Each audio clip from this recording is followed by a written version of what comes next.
what I do. Wow. Onto the road. The West is best. The Perth Scorchers are the Big Bash champs.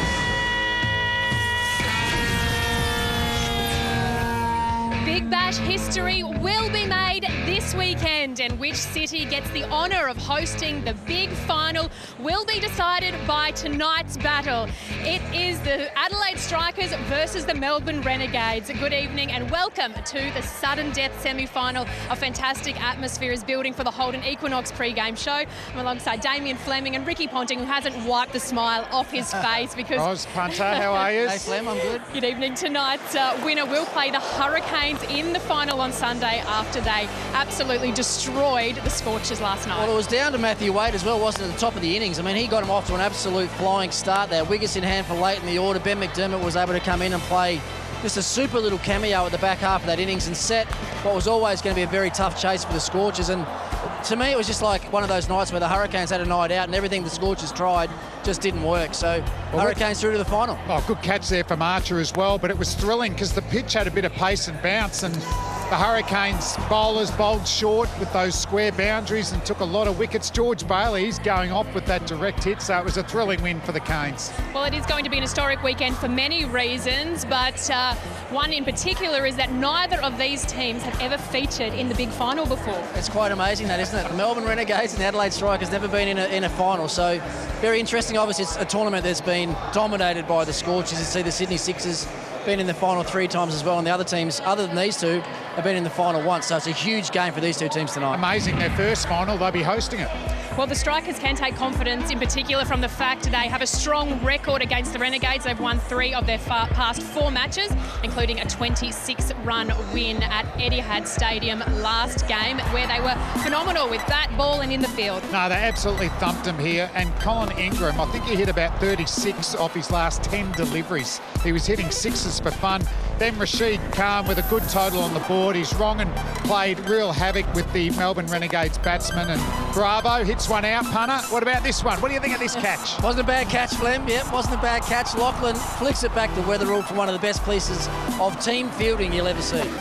And I tell you what, Strikers fans are happy to see this man tonight. Absolutely. I've been with Travis the last couple of days. Actually flew back to Adelaide with him last night, so he's not been selected in the Aussie T2011 tomorrow. Comes straight back into the Strikers lineup.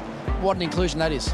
Well, he has won the toss, elected to bat first. Let's have a look at what he's done with their Holden Equinox. Only the one lineup. change. Jake Weatherall and John O'Dean will open up again. There's the captain, Travis Head, will come in at number 3. Colin Ingram, who was so good in the last game, at number 4. John O'Well's dangerous little middle order player with Jake Lehman. There's a change. Harry Nielsen comes into the side as well, son of ex-Australian coach Tim Nielsen. Michael Neese has done a great job, I reckon, for the Strikers in the middle order with bat and ball. Rashid Khan, we know what he's been like. And then a bit of experience with Peter Siddle and Ben Lachlan. 2 very good defensive bowlers for the Strikers. For the Renegades, Marcus Harris been really good in the last couple of innings. Tim Ludeman will open up with him. Cameron White, good to see him back from the Australian team. Tom Cooper has been brilliant throughout BBL 7. Bravo and Pollard give him a little bit of Caribbean flavour and mixture with 3-dimensional players. Wildermuth's good with bat and ball. Bo Webster, he's been a good in actually with his power hitting and fielding. Tremaine has been good in the bowling and the power plays. Manny plays his first game for the year in the semi-final, and John Holland very good with his left-arm orthodox spinners. And a key battle tonight will be between the 2 experienced players, Ben Lachlan and Cameron White, as we look at their BBL form thanks to finder.com.au. It's incredible to think they've never appeared in a Big Bash final. No, it is, and very experienced players. Ben Lachlan's dismissed Cameron White a couple of times, but Whitey very good there at number 3 for the Renegades. Absolutely, has had a good season as well before he left on Australian duty, so the Renegades will welcome him back tonight for sure. And your tip? Who's the strongest side? I don't think the strength of sides actually matters now. It's getting your best players to stand up on the night. We saw that with the Scorchers last night, but saying that, I'm going to go for the Renegades. I'm going to go Strikers, but I'm not that confident. See if they can handle the pressure. Destiny is in their hands now tonight. There's no second chances and certainly no waiting on other results. It is the sudden death semi-final, live and free right here on 10.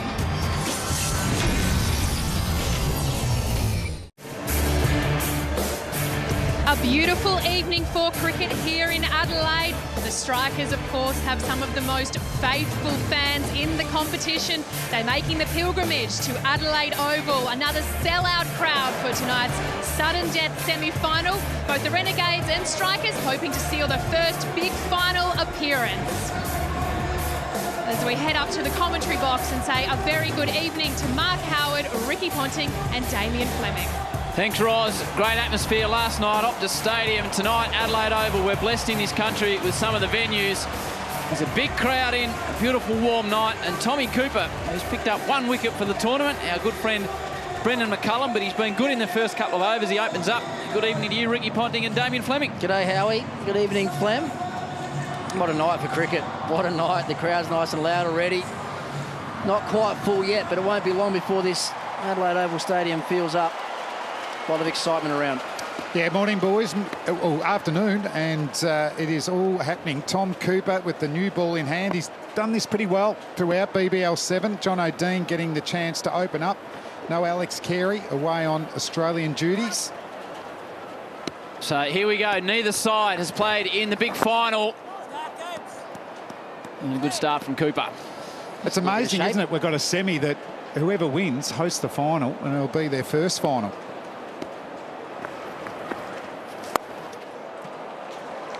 Strikers are away.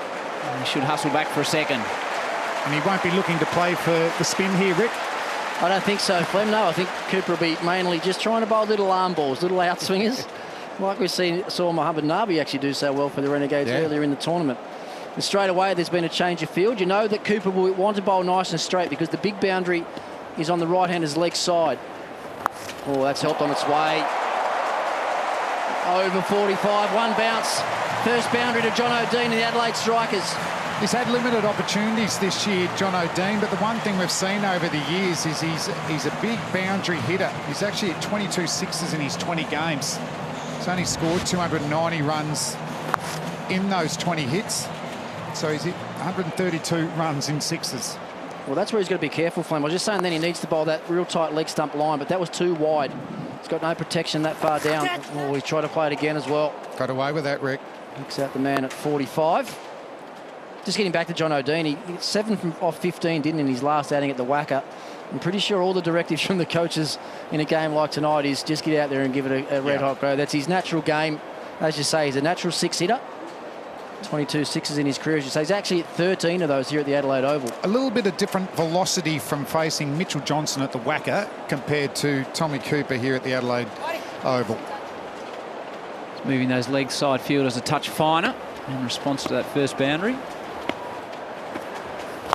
Oh, it doesn't matter where you move the fielder when it's going out there. Wow, what a start. Well, he did actually bowl fuller there, but it's the wrong line. It's too easy for John O'Dean to help it on its way for 6. Still got a bowl, I think, no wider than leg stump. Middle and leg full. That's where the field's set. That's a great strike from John O'Dean. 80 metres, but he'd be sweating on a ball like that. Jeez, I love the intent, though, Flem. I love the intent that he's shown. 12 off the over already. It's full on leg stump and work through mid-wicket. Just the single. Dean will keep the strike. First over gone, none for 13. There's the blue crew. With a fair bit of effort. The crowd's still coming in into the working week here in Adelaide. He brought Teddy along as well. Everyone's here. Hasn't got his striker shirt on though. He's on. No. All right, Jermaine to open up in the Cathedral end. Great start by Dean, 13 off 6 to get things underway. He's done it again on the leg side. It's low, it's flat, it's another maximum. Big start. He has hammered that. John O'Dean, he's hot zone over square leg. Chris Tremaine, who's been very good in the power play since he's come back into the team, but that angle in again, John O'Dean just sweats on that type of delivery. Yeah, short boundary, Flem, 57 metres, I think, out of that leg side boundary, hitting towards the member stand on the Don Bradman Pavilion. Good shot, great intent. John O'Dean now 19 from 7. Third man coming up now. He's got protection out there, but I just feel he's probably going to go over that man at backward square. And he's looking at his favourite area again, John O'Dean. Can he force him to hit through the covers? Oh, it's in the air. He's gone again. This should be caught. Pollard's under it. The big man takes it easily. First wicket down for the Strikers. It's a good hard length, wasn't it, from Tremaine? Wasn't quite short enough to pull on that occasion from John O'Dean. The line was a little bit more towards the off stump as well from the ball before on the Bunnings wicket replay. Top hand comes off the bat, top edge. And you don't see Corin Pollard put too many of those down. Big pair of hands safely in the middle of them. Dean goes. Strikers lose their first, 1 for 19. Big roar for the Adelaide striker skipper Travis Head, released from Australian duties. Last 2 innings, 68. A couple of 50s in there. And 58 as well. So he's been in good form. So it's interesting, he didn't change his line too much there, Tremaine, but he banged a really short length. And Corin Pollard, he was a favourite here a few years ago, wasn't he, playing for the Adelaide Strikers? Maybe not getting so much love from the members. I think the crowd behind him there might have been saying, you're going to drop it, you're going to drop it, you're going to drop it. And he turned around and said, no, I'm not. I'm going to drop those.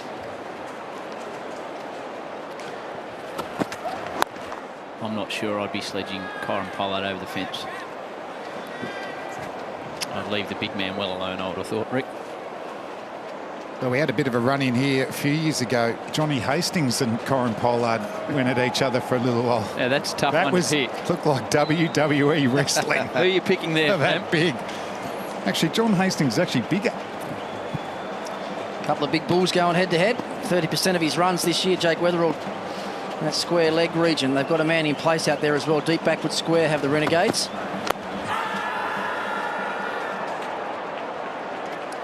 It's a big shout for LBW. Probably to be maybe just pitching slightly outside Pitching the line outside as well. leg, Sound like a couple of noises too. He's been pretty good, Chris Tremaine. He had a good BBL 6, but he's found it hard to get into the team. It wasn't until Mohamed Nabi, I reckon that has pitched outside leg, went away, and he got the new ball in the power play, and he's been taking wickets and being economical. 4 wickets in the 3 games he's bowled in the power plays. 6 overs for just 37 runs coming into the game. They'll push for 2, and they should get it too. So a wicket down for the Strikers. After 2 overs, they're 1 for 21. Still coming in, Adelaide Oval. Latest attendance just over 32,000. Coming through the shed, you've already missed a couple of 6s and a wicket, and only 2 overs down. The beauty, as always, is such a great ground to play cricket at, and the crowd and the families, and just see how much Strikers memorabilia is around the crowd. There's a slip in for Trav Head. And Joe Mennie, welcome to BBL 7, debuting in the semi-final. Matty Short missed out. He'd opened up with Marcus Harris in the last couple of games and did a pretty good job as well, but they've strengthened their bowling. Joe Mennie would have been bowling a lot in the nets and hoping he got the opportunity. He's got it here, bowling the 3rd over.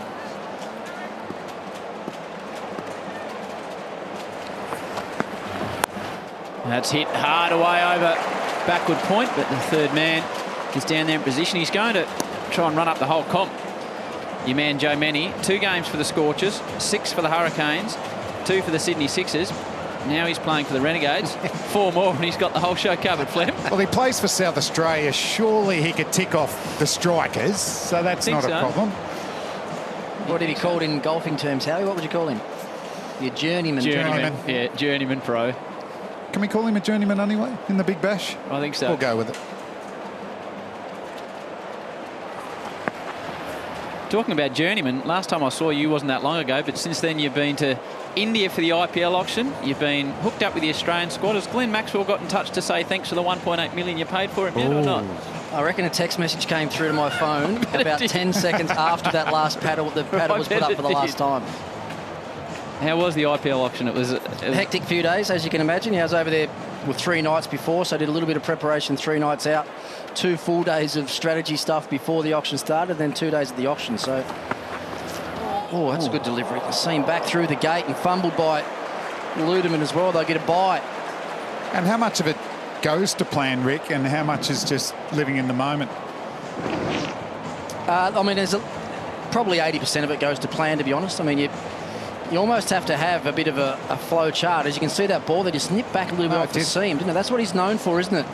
Joe Many just presenting the seam, hitting a good area, good line and length, trying to get something out of the wicket. And used to bowling here, obviously for South Australia, but he's had a leave and now playing a miss, so he's building a good over here. Just 2 runs off, 2 balls to go. Looks like he naturally bowls well to left-handers. You know, that front-on action, it's easy just to push across the lefties. Must be nice, though, to be spending other people's money at an auction like that, Rick, when you just keep putting your hand up. Well, it's what I said when I got there, Howie. It was almost all the media were asking me, how are you going to go spending all this money? I said, I don't think I'll have too many problems. Not mine. About 14 or 15 million, though, you've got to spend as well. So, it's like when you bought your house. That hurt a little bit more, though, I must admit. That was mine. They push for a single. Moral of the story, kids, go to cricket training. 1 for 24. It was a good first over with Dean scoring rapidly, but since then the Renegades have wound it back in a touch. Great view over the Adelaide Oval. The roof climbers in their Hurricanes gear.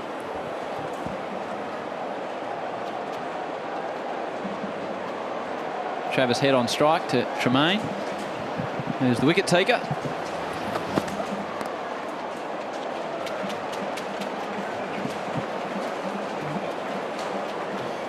There they are up there. Oh, it's almost purple. Where did you watch last night?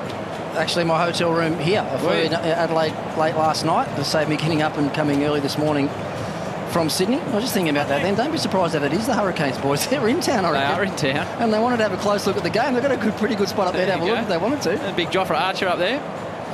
So you sat at the hotel in your purple underpants and watched it last night, didn't you? Yeah, I packed my ex-playing top as well. I had that in my backpack. Quite a nice night I did last night. Did you back them straight away? Did you have a feeling that they could win that semi-final? I thought they were the big underdogs going into the game, coming off 3 straight losses. So you didn't back them then? I always back the Hurricanes. So there's no truth to the rumour that you sent the boss a text saying the Canes have got no hope tonight? There's no truth to that rumour at all. Righto. Okay. None. Okay, I think you need to do the wicket of truth at some stage with Flem to get I think he's going to have to, because I'm going to ask, you know, it's not a puff piece, you know, I'll ask those hard questions. That's it. Are you ready to do it? Can you handle the truth? Like you did with Maxi. It was a hard-hitting interview. Oh, yeah. Didn't let him off at all. Tim Ludeman's mic'd up tonight. We'll speak to him in a moment. Maxi's playing for Australia now. Evening, Tim. Gentlemen, how you going? Nice to speak to you. An aggressive start by the Strikers, but a good little fight back in the last 2 overs. Yeah, John O'Dean come out all guns blazing. Tommy Cooper was probably due to go the journey. He's been bowling pretty tight so far this tournament. So, yeah, he played him well and, fought back well, which is good. So.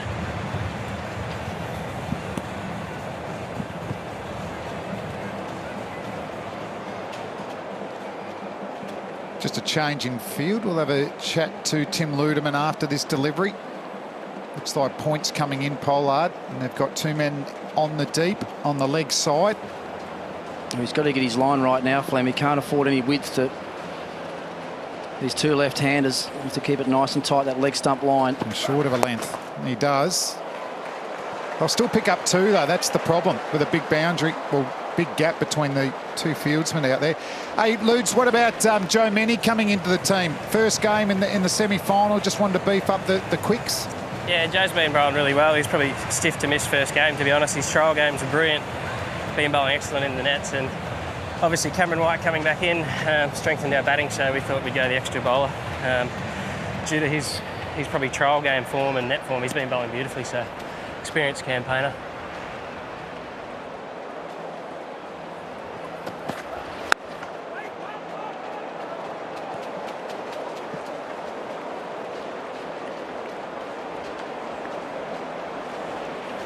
Just 4 from the over so far.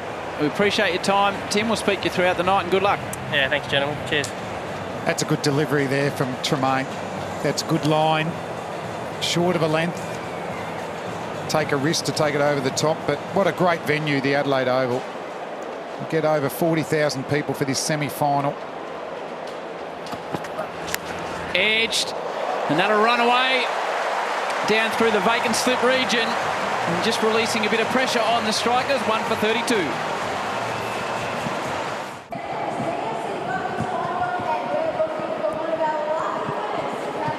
The Hobart Hurricanes last night advancing in an upset, and it was a big win too. They posted the highest score of the season thanks to Matty Wade and McDermott. And then Dan Christian got runs and wickets. A big win for the Hurricanes, so they will be in the final on Sunday afternoon against the winner of this match at the home venue of the winner of this match. And big Chiron can't get the size 14 to stop that one. Yeah, probably not got a cleaning allowance in his playing gear there. Not prepared to dive. Big Chiron Pollard. And Weatherald is so quick to hit balls through the leg side. It's his hot zone, whether he's on the front foot or back foot. It's just the boundary that he needed as well, Flem. It's his first one for the night, so he's 7 off 9 balls now. It's nicely pushed through the covers. Deep point in place. Should just be one. And Howie, how was the new Optus Stadium? But the pitch looked like it was flying through. That was what it was exciting, that the quicker bowlers could bowl bounces, but Matty Wade was taking him on. Well, you guys have seen a lot more cricket pitches than I, but it's the hardest cricket pitch I've ever felt. It was rock hard. The outfield is very hard. I think they'll have to obviously soften it for the AFL season, but the overall, the noise that gets echoed back inside the stadium was absolutely fantastic. Our man Junior had a couple of run-ins with security, as you would expect, which kept me entertained. He's not a man that likes to be said no to. Good call. And this morning, the Hurricanes last night, we were speaking to Matty Wade, weren't actually sure where they were going, but they were at the airport this morning in Perth. Saw some of them there. There's Timmy Payne, who copped a big knock to the head. There's Crocodile Dundee himself, yeah. Matty Wade. And they are in Adelaide tonight. So a good wing. Big job for Archer. They flew across on Ponting Air on the private jet. There's the purple suit man himself. So they still don't know whether they'll be here on Sunday or at Etihad Stadium.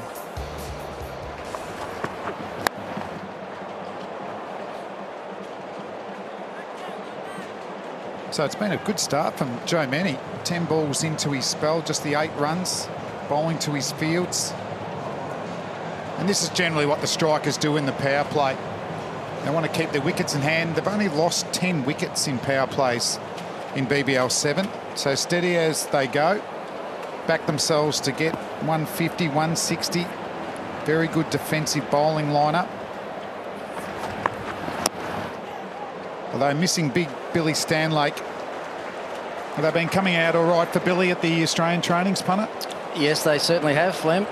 I love standing behind him, watching him bowl. The nets in Sydney, actually, last couple of days have been quite quick and bouncy as well. So a few of the boys got a few little eye-openers early on in the nets. The worst thing about it, actually, the SCG as well, the backing, you know, where the indoor nets are, the indoor centre, it's all white. So they've got Stanlake and boys like that with running the white balls. With a white ball bowling 150 Ks with a white background. So it hasn't been easy practice.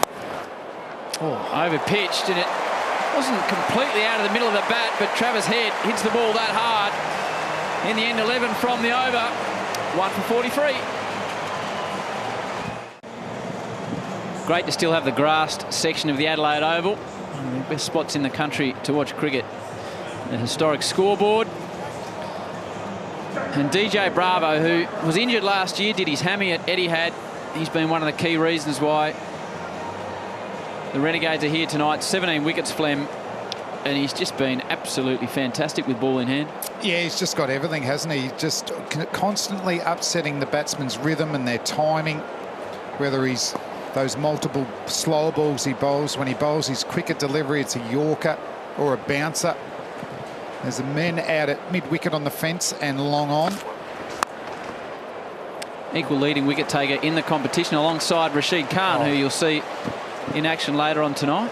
Various stories floating around about whether he is available for the final or not, Rashid Khan. First I heard he wasn't, and then I heard that he could possibly be. So have you got an update on that, Rick? Do you know where he's up to or off to? No, I think all I know how he was early in the tournament. Certainly we thought he wasn't going to be available for the final. So I'm sure the strikers are trying to do everything in their power to make sure he is. I reckon Gilly had a chat to him, didn't he, last home game? And he got a feeling that he might possibly be right. He's another man that just struggled his way through the IPL auction as it's worked away on the onside.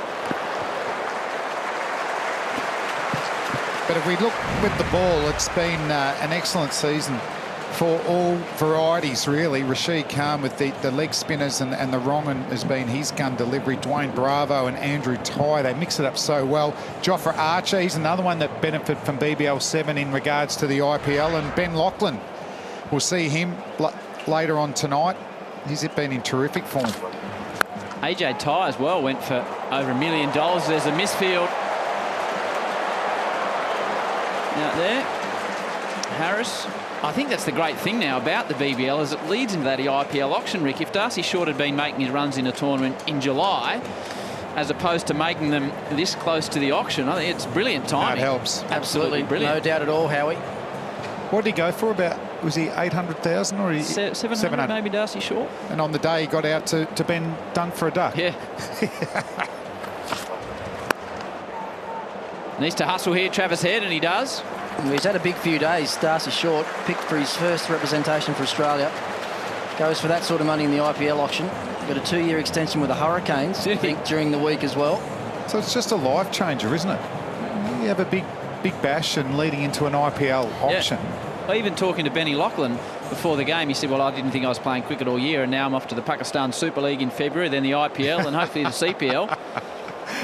Fantastic.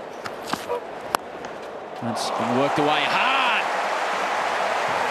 Through the point, extra region. Good effort, isn't it, to get a boundary off Bravo. The fielders or the outfielders are on the leg side.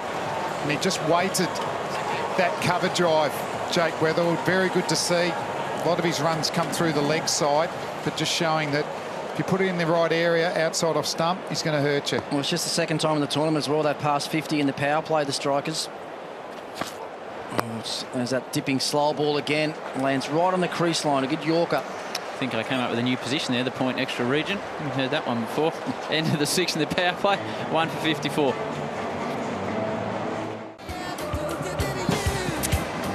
Where would you rather be, Rick? Beautiful evening in Adelaide.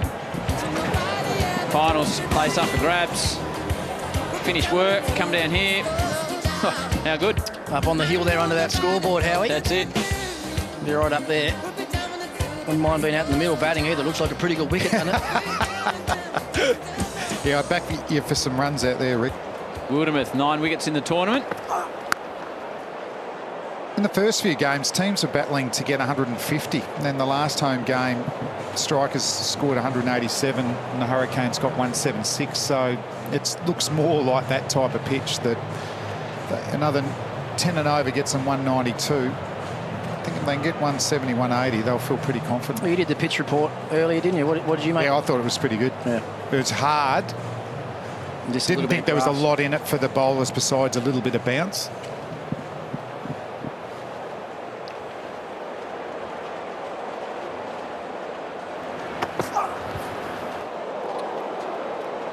And overall, I just thought the bounce would be pretty consistent. When you're batting, you're pretty happy, isn't it? There's a little bit of pace in the pitch and the bounce is consistent.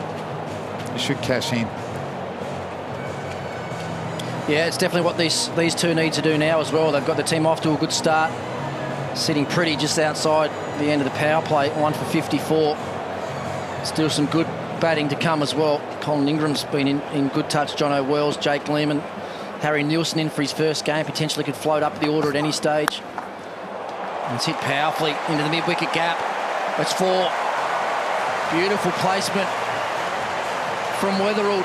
It wasn't that bad in delivery. Maybe just a fraction on the short side. And that's the short boundary out there. Hence the reason the Renegades have got 3 of their fieldsmen on the fence out there, but that placement was just too good. And it was a little bit of an off-cutter, so it was just a little bit short and a little bit slow. And we know that's the hot zone for Weatherall.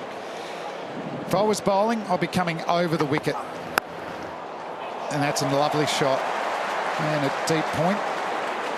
It'd just be a single. I'll be looking to angle the ball across from Weatherall, take it away from his hot zone. Well, it's interesting as well for him because you look at the field, they've actually got 2 guys in the circle behind point on the offside when he's actually trying to take that angle away, isn't he? By coming around the wicket, he's trying to bring the ball back in towards the off stump or middle and off stump, making the left hand hit the ball on the leg side. And we saw that pull shot 2 balls ago, went right to that mid-wicket area. So maybe they could think about bringing one of these guys from backward point over and blocking the gap at mid-wicket. I think they've if he's going to come around the wicket, they have to do that, because that gives you a chance of actually just drying him up a little bit if you get your length right. But I still think the better option is to come over. I don't mind that field if he's over the wicket, pushing it across. Yeah. And I think it's more a wicket-taking option. It's good to get wickets in these early overs. 41 from just 33 balls this partnership, after Dean went for 19 off 8. Hit a couple of big sixes and then was caught by Pollard. Final ball of the over, just 6 from it. And it's pretty good over. A slight misfield. So after 7, 1 for 61.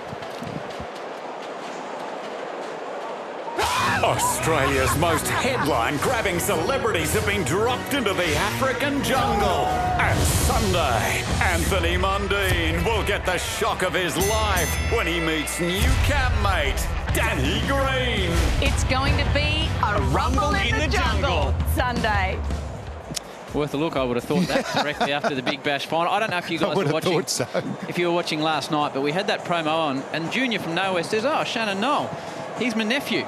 And then he said, "Oh, actually, he might be my cousin. I'm not sure, but it's the same thing." He said, I heard him say that, it's the same thing. Yeah. So he's in some way related, Shannon Noel, to Mark Waugh, but we're not sure if he's his cousin. But it's not his brother. Not his brother. Did he confirm? Or? Not his brother. Couldn't have been. Hasn't played for Australia. So Cooper, who was expensive in his first over, Dean took him a couple of times, 13 from it. It's reintroduced. He doesn't often get a second over, Tom Cooper. I wonder why they're doing this. Corin Pollard hasn't bowled yet.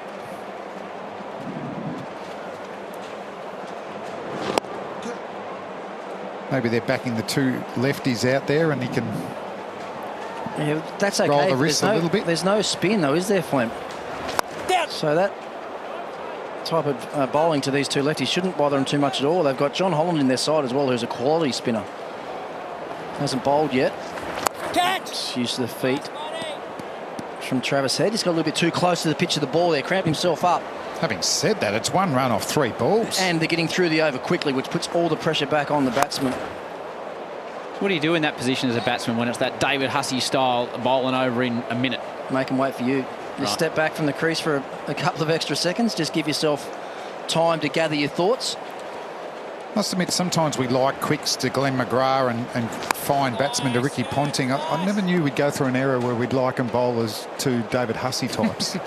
You've done that a couple of times this year. Just the speed he used to get through the over. David Hussey would be really happy with that. Really good over from the David Hussey clone. 1 for 63. Adelaide Oval on the bridge across the River Torrens. Beautiful night. Support your team. Earn all sorts of prizes. hcg.com.au. Bang your buckets. That last over was 1.5 minutes from Tommy Cooper. And what's going on there? That's a serious bucket head, there's that a one. beer snake, but that's a bucket head snake. That's commitment from that young. It's a Manhattan. It is. Head on strike. Hits that hard, but there's a sweeper out to protect the offside. Well, I think that last over, boys, is a good piece of captaincy from Cameron White. It's a bit gutsy to go to your part-time spinner maybe ahead of your front liner, but it worked perfectly.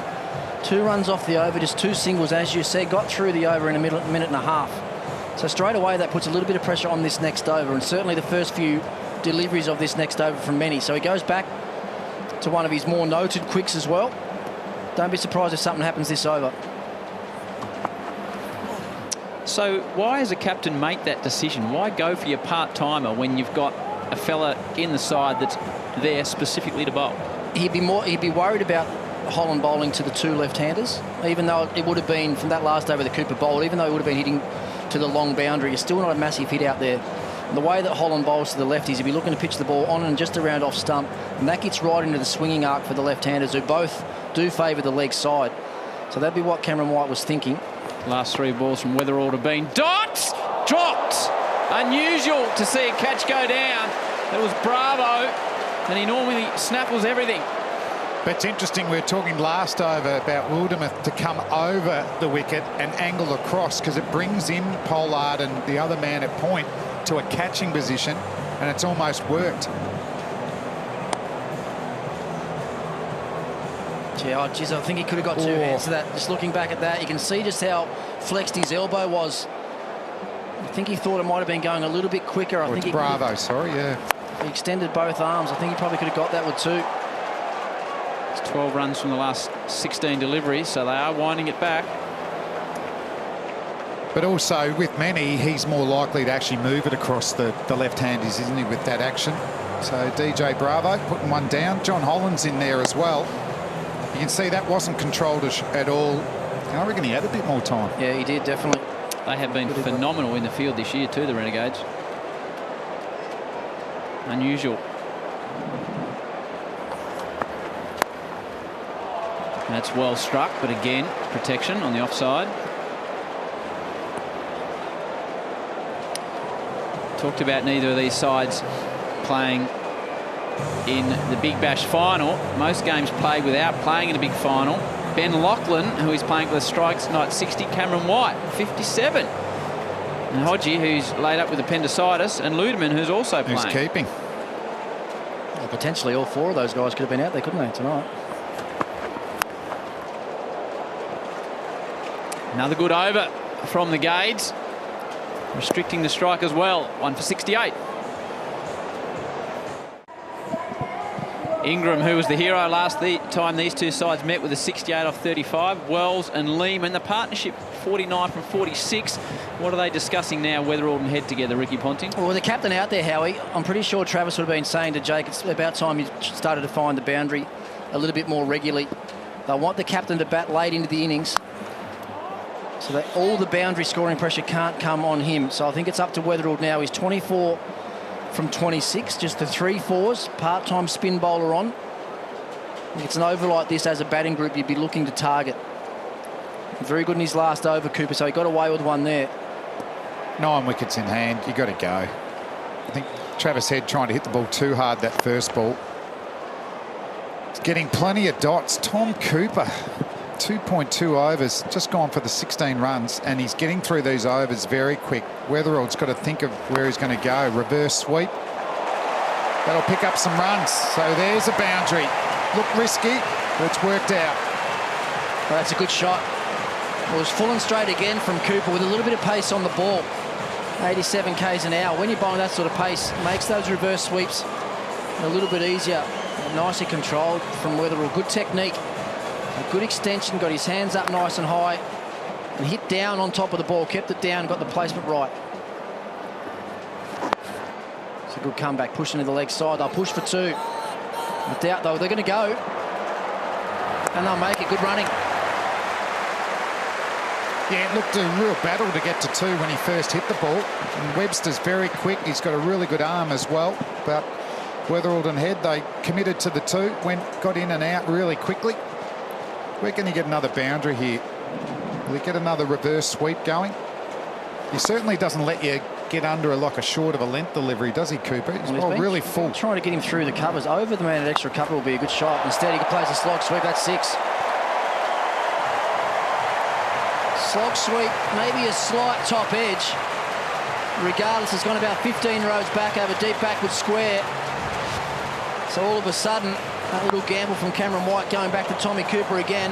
Well, he actually bowled the length. I said he hasn't been bowling 79 metres there. That's 6. He actually got a little bit of a length delivery and the angle into leg stump. Easy to help on its way. 13 off the over. It's 1 for 81.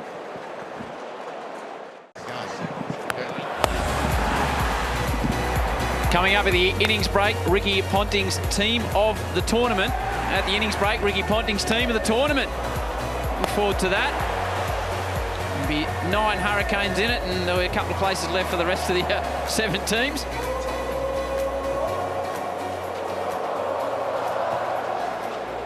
So, looking forward to that in the innings break. Wildermuth to Head.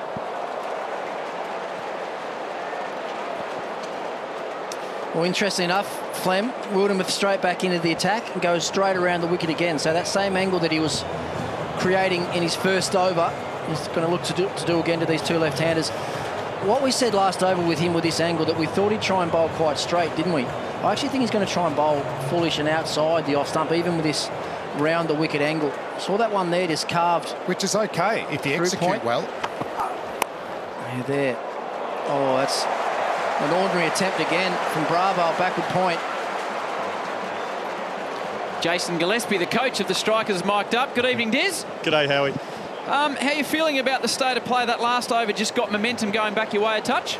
Yeah, Weathers played a couple of nice shots there, didn't he? And, you know, like I say, he's been pacing his inning quite well. So, you know, hopefully he can kick on. And Diz, what about Travis Head coming back into the team? Must have been a bonus to know that you had the captain back. Yeah, certainly, Flem. It was last night, or yesterday afternoon, found out through Cricket Australia that he was available, which is great. And so Cricket Australia would have put the release out pretty quickly, so I had a mad scramble to make some phone calls and to allow that to happen, because you never want players or any members of the support staff to read something publicly before you've got around to speaking to everyone. Diz, there's some discussion about Rashid Khan, and I don't want to jinx anyone, but if you make your way through to the final, there was talk that he wouldn't be available and then rumours he would be. Have you got an update on the leggies situation? Well, Howard, you're right. We're just focusing on this game, mate, and hopefully we're fortunate enough to play well enough to get through. But regarding Rash, we knew all along that should we be fortunate enough to make the final, that he probably wasn't going to be available. As far as I know, that hasn't changed, Howie. So at this stage, we're just focusing on this game and seeing how we go here. Surely you can confiscate his passport or something, Dixie. try and hide it, you reckon? Yeah.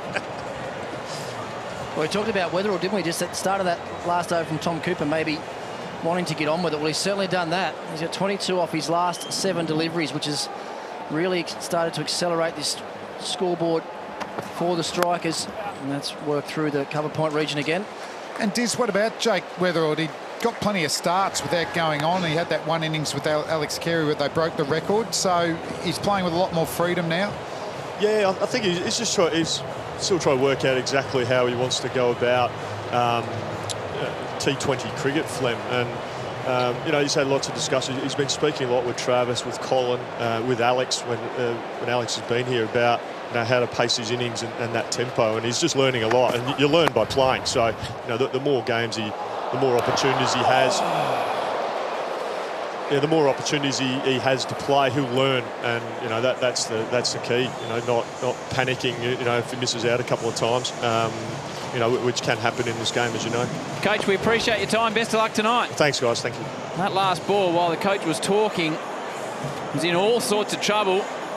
Couldn't affect the run-out, Flem. No, he's a fantastic athlete. He finally bowled the ball that we thought he was trying to bowl all along, and Travis Head, well, he is in no man's land. So good athleticism there from Wildermuth. I'm not sure about the tactics versus the field that's been set for Wildermuth. I don't think it's really helped him. But good on Jake Weatherall. Just when we were questioning whether he needed to accelerate, he has. Now the strike rate 134, and Cameron White. Plenty of things to think about here. 10 and over with 9 wickets in hand is reasonable to think that they could get that, and that's 183, which would be a good total. That'd be a big total, Flem, if they were to get there. Interestingly enough, John Holland still hasn't been brought into the attack. Weatherall on 47. So these two left-handers, if they keep extending this partnership, he might not bowl. The longer this goes into the 12th over now, you wouldn't have thought they'd like to use him in the last 4 overs of the innings at least. But Punter, what about the batsman to come? It's Colin Ingram, a left-hander, Jake Lehman. So is he going to just bowl to John O'Wells? And Harry Nielsen as well. So there's only John O'Wells that he's got. So it's a good partnership, 75 from 59. Yeah, it's been excellent. Bravo's back into the attack now to try and get a wicket. He needs to break this partnership. And just short. Scooped up on the half volley, I think, at mid-wicket from Cameron White. Well, Cameron's not sure. Bravo's walking back to his mark, so he's not positive that that could have carried. Sean Craig, the former Victorian Shield cricketer, umpiring. Have a quick chat to Cameron White. See the slower ball flick from Travis Head. And Cameron White, you can see, just talk to the umpire there and say, look, I'm not sure. I'm not 100% sure if I've caught it or not. And I think if he looks at one replay, he'll know straight away that he hasn't caught it.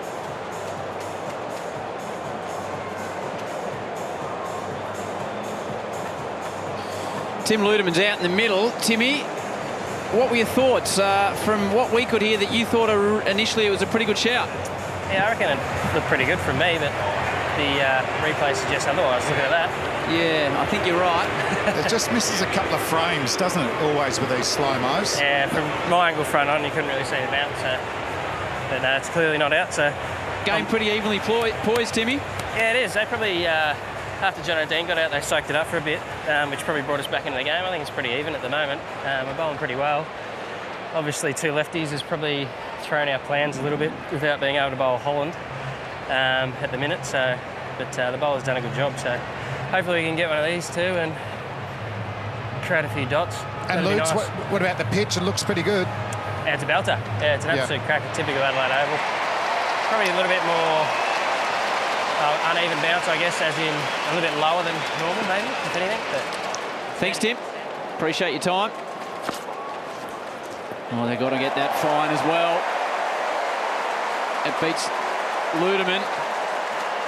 We discussed in the last couple of games how good the Renegades have been in the field. We saw them take, I think it was 9 catches against the Thunder. They've been fantastic. They've had a couple of opportunities tonight.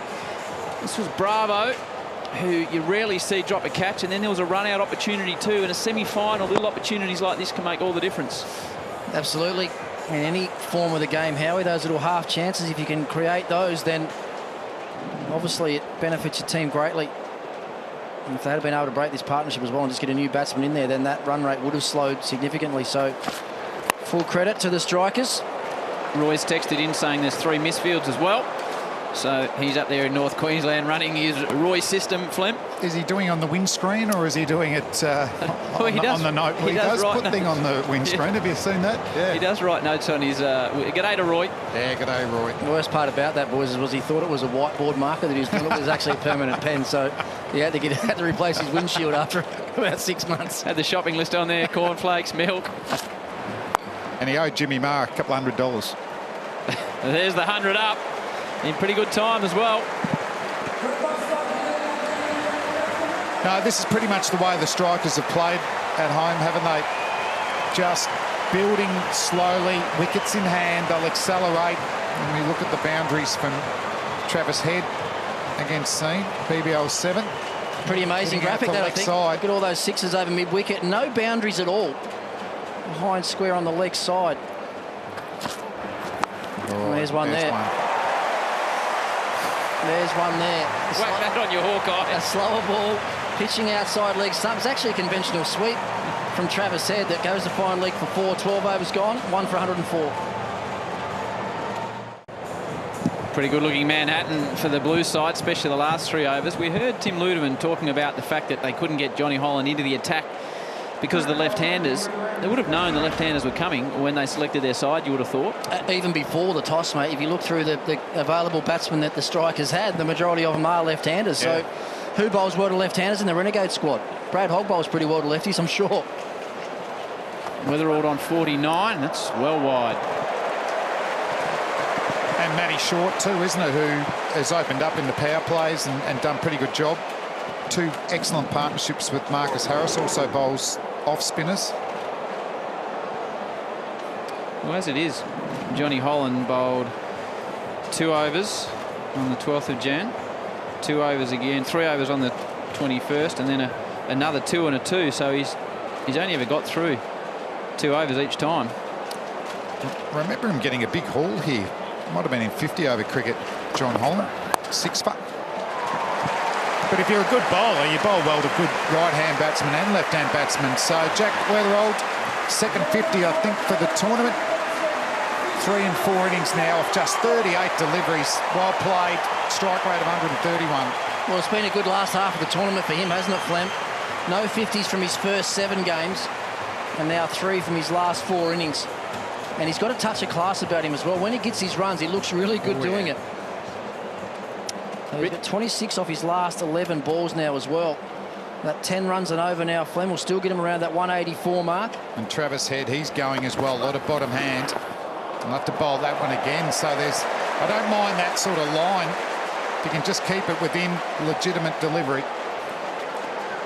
In about 45 seconds, the Brisbane viewers watching on 1 and throughout Queensland can switch over to the 10 network to continue the coverage of this second semi-final. The winner tonight to play the Hobart Hurricanes. There's a little bit of tail on those couple of wides as well, Flem. You can see that he's actually targeting that wide line. Once again, wanting those left-handers to try and squirt the ball through point to that long boundary. And it's starting down the right line. It's just tailing away and ending up outside the wide line. It's definitely going in the air. Partnership of 88 now. And that'll be a couple more. 92, the partnership now. Welcome to Brisbane viewers on 10. And this is starting to get away now once again from the Renegades. Somewhere in Queensland, Andrew Simons is just putting down another fielding error for the Melbourne Renegades. The trouble is when you're bowling that sort of tactic, if you don't get that Yorker length, they can still generate power flying off the bat. And I think he's tried to scoop that up for the fielder coming in, Jake Wildermuth. He's missed the ball. Cost runs. Partnership 92 off 68 deliveries, and there'll be a change in field now. Square leg is coming into the circle. Long off is on the boundary. Well, he's going to continue with this line, obviously, then, Flem. What I like from Travis Head then as well was the ability to just to keep the face of the bat open, and knowing that he's not going to beat those guys for 4 along the ground. If you can keep the face of the bat open, almost slice it like you would with a golf shot, and beat those guys in the air, and give an appeal as well. I think he might have hit the ground, and he's got away with that being a wide as well. As outside the wide line, but the batsman's actually shuffled a long way across outside his off stump, so the line moves with the batsman. This is the replay of the shot that he beats the guys at back of point in the air. Yeah.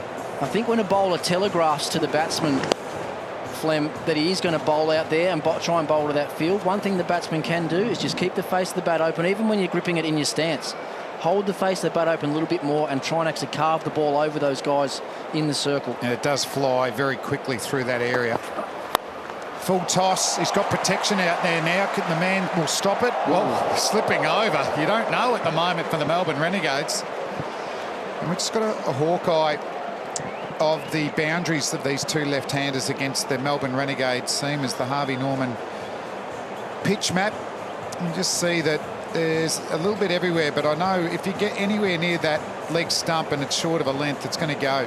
Weatherald and Head very strong, and when they've tried to get that Yorker wide outside off stump, they've been able to generate the power that Ricky Ponting's been talking about. You've got to be right on the money to these two players. Rick, we saw this last night when the Hurricanes, as they think about to but stop, the Hurricanes got away, and the Scorchers and Adam Voges as the skipper couldn't rein them in. What's that man Cameron White trying to do now to wrest momentum back? Well, it's really late in the innings now. I mean, he's probably got a target in mind now as well. Like he'll know that by doing his own maths that about 10 is going to be 186. 10 runs and over from here is 180 odd. That's going to be a big chase. So he needs to find a wicket somewhere, maybe go back to his better bowlers and more likely wicket-taking bowlers a fraction earlier. Maybe that's Bravo bowling his slower balls, trying to get that breakthrough. And it's carved over, extra cover again. Webster, the man out there, just the one. Weatherald 51. The strikers 1 for 115 off 13 overs. Get the Big Bash mobile game, BBL and WBBL. You can download that one for free on the App Store and Google Play. There was the WBBL semi-final here today, and the Sixers beat the Strikers after the Strikers were cruising at one stage and lost wickets in a big hurry. 6 for 3 they lost at one stage. That's a big hurry, Howie. That is a big hurry. So that means the Perth Scorchers will take on the Sydney Sixers on Sunday in the final of the WBBL. There's everything happening, wasn't there? We're at the ground. The 6 for 3 and 18 balls they lost. Pollard into the attack for the first time tonight.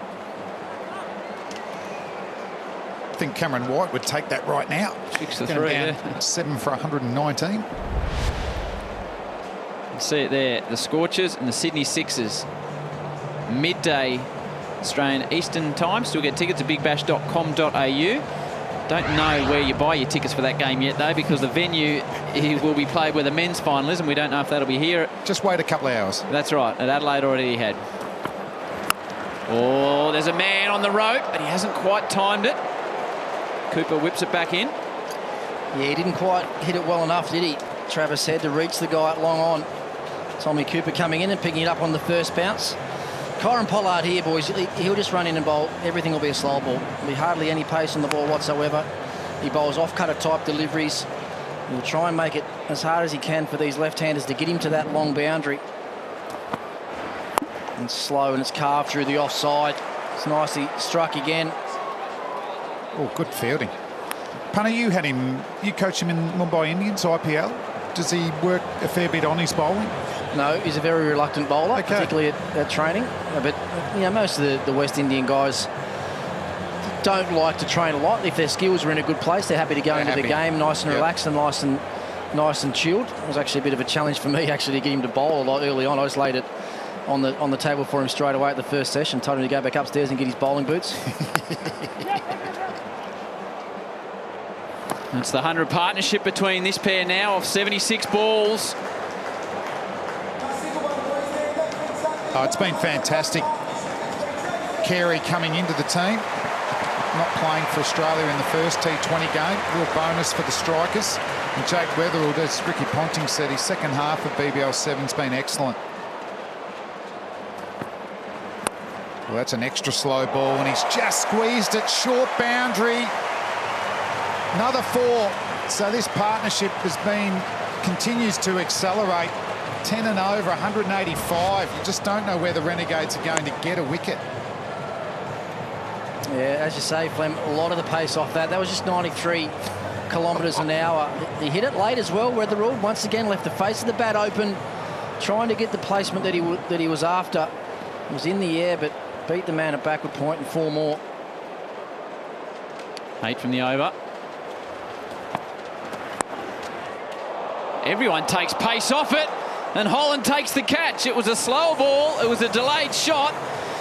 And Pollard enjoys his work as per usual. Well, everything was just in slow motion there. It was a slower ball, 95 Ks.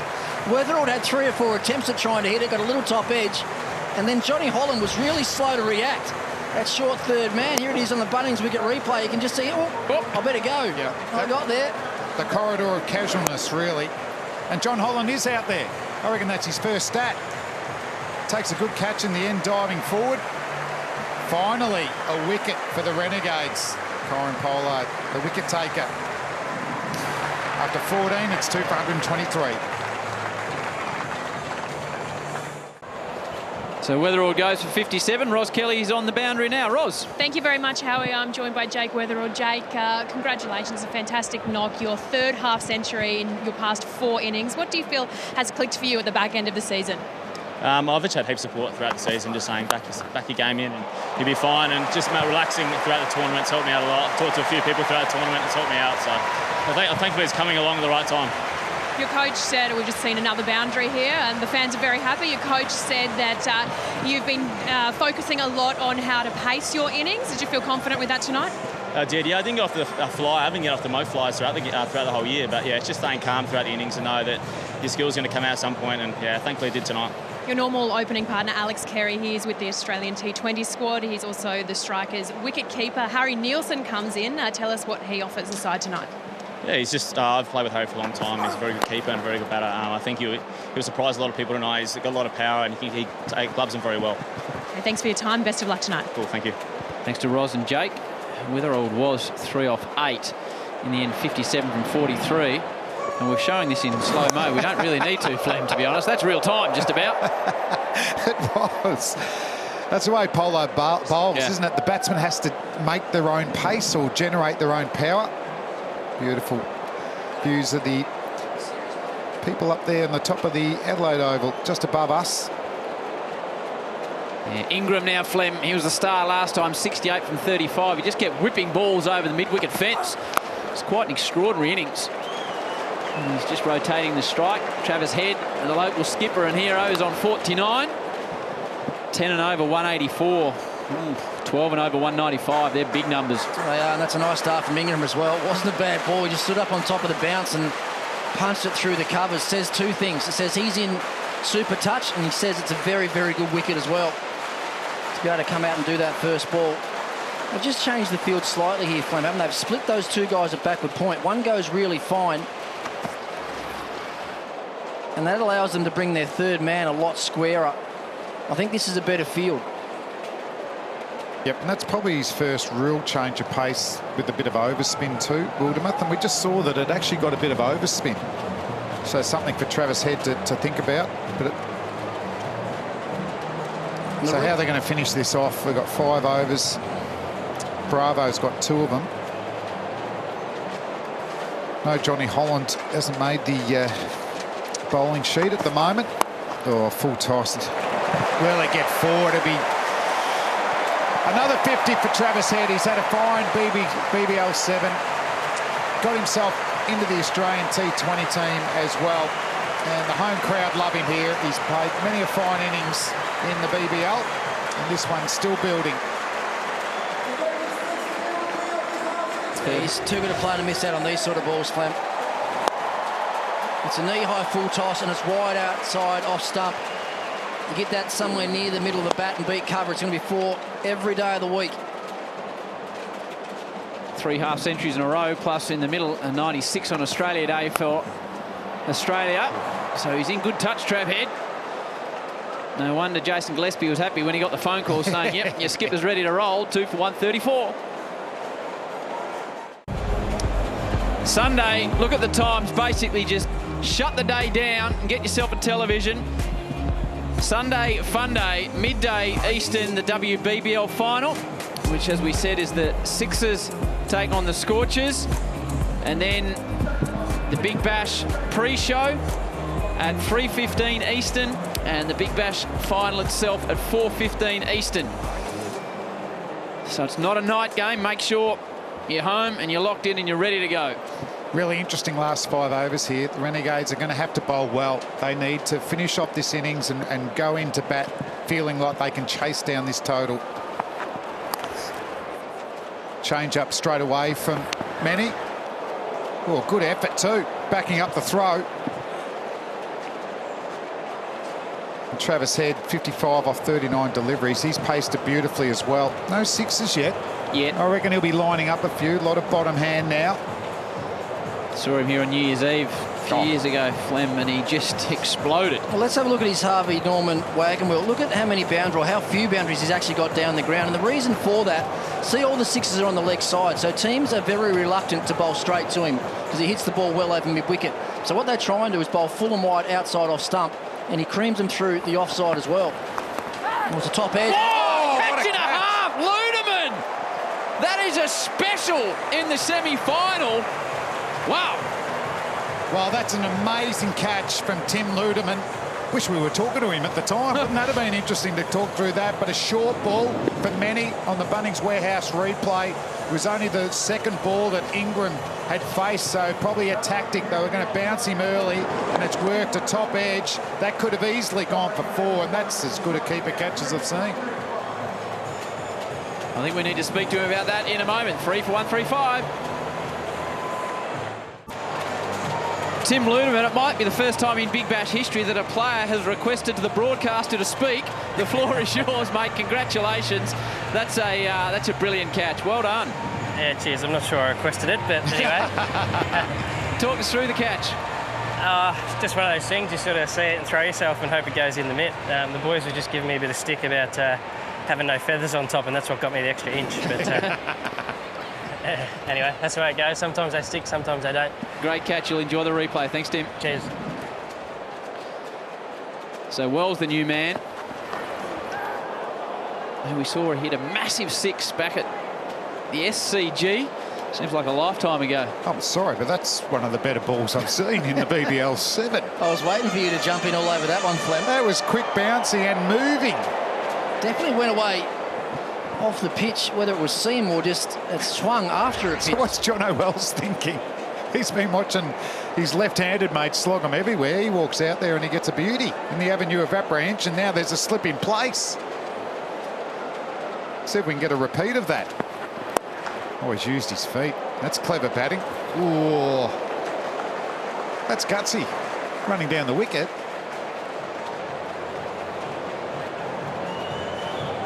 Oh, look at that replay, Flem. He's wide on the crease, angles in pitches and seams or swings away. It's actually quite interesting because we saw the Hurricanes game here. We saw the Hurricanes game here, didn't we? Where Jofra Archer actually got the ball to reverse swing in his last few overs of the game. So maybe this pitch is just a little bit drier and a little bit more abrasive, and the ball might be just scuffing up a little bit more. It is hard, so whether it's banging up that white kookaburra, but the ball is moving, and good change of pace. Good change of pace here for Manny. So been an excellent over. He's picked up a wicket, just 2 off. Just needs to close it off now. Yeah, well, not leak a boundary. Sorry, Flem. I was just trying to talk about his wagon wheel before as well, and the zones that Travis Head hits. We know when they get full and straight, he hits over mid-wicket. But also, you see a lot of his boundaries will screw out the wicket on the offside because they change their angle and go too far. Somehow they've got to find a way to make Travis Head hit the ball down the ground. Yeah, at least to cover even. You just saw an opportunity for a potential run out. It goes through Tremaine. They get the single. You saw that graphic. Neither of these sides has played in the Big Bash final. One of them's going to break the duck tonight. 3 for 137.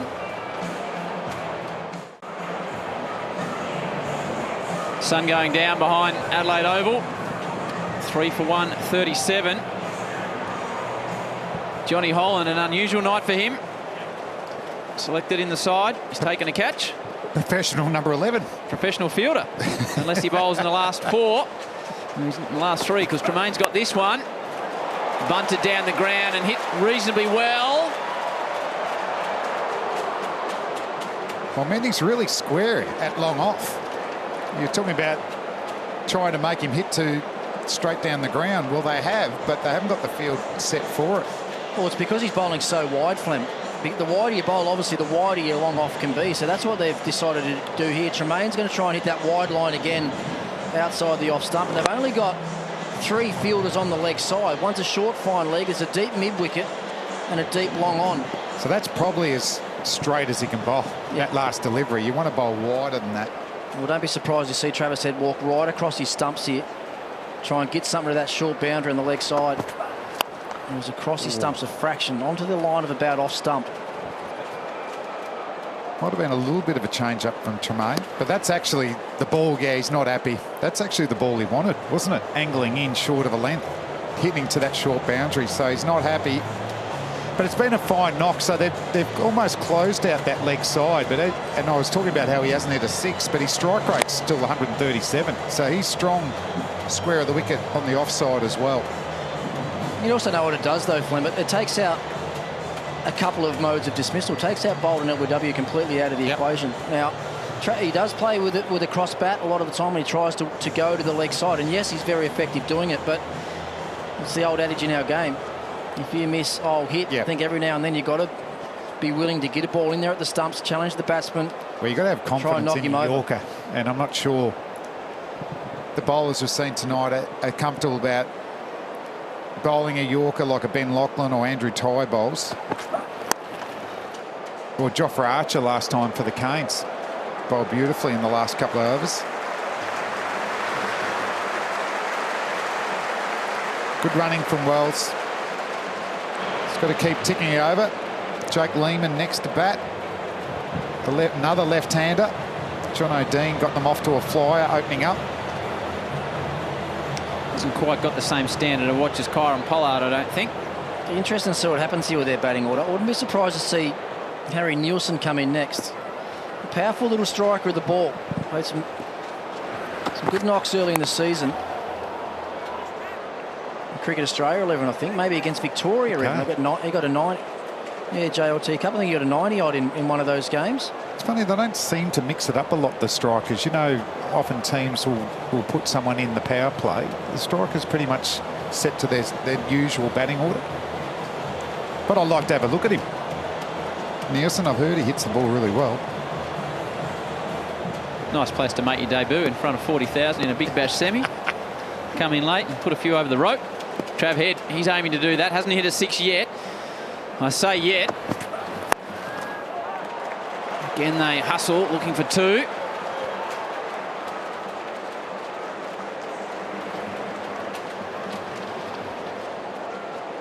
I saw Jake Lehman. You'll be with his dad tomorrow night with the Australian team, Rick. Heading up to help out with the Aussie team tomorrow night. Yeah, I've had the last couple of days there, Howie. So the main training session yesterday with the boys, which was a really good session as well. A lot of the guys are in super touch. So Obviously, the form players out of the Big Bash being picked in that Australian team. So the first game against New Zealand tomorrow night. So I'll fly straight back to Sydney tomorrow to be with the boys for the game. And that's hit hard. He picked out the man. It's wider at mid-off and just a single on this occasion. He closes out the 17th over, 3 for 146. Tomorrow night, the Gillette T20 International, Australia v England and New Zealand, February 3, 7 and 10. cricket.com.au/tickets. Ricky Ponting has an assistant coaching role with Australia tomorrow night. You've spent time in the nets. Is the game changing since you've left it? There was some hard balls hit at training yesterday, I must admit. I mean, the way they train for the T20 game now, it's just so much a power game, you know. Those fast bowlers off their long runs running in, they've all got long follow-throughs. And when you're bowling to guys like Chris Lynn and Alex Carey and David Warner in the nets, I tell you what, it's a dangerous environment. We saw a couple of weeks ago, didn't we, Gary Kirsten got cleaned up by Darcy Short down in Hobart. Well, Matthew Mott, who's the batting assistant coach with the Aussie team yesterday, was throwing to the boys in the nets with the full ice hockey keeper's goalie's helmet on. I'd have to be like Ned Kelly, I reckon, to throw the ball. Hiding behind a net with this full helmet and full protection on.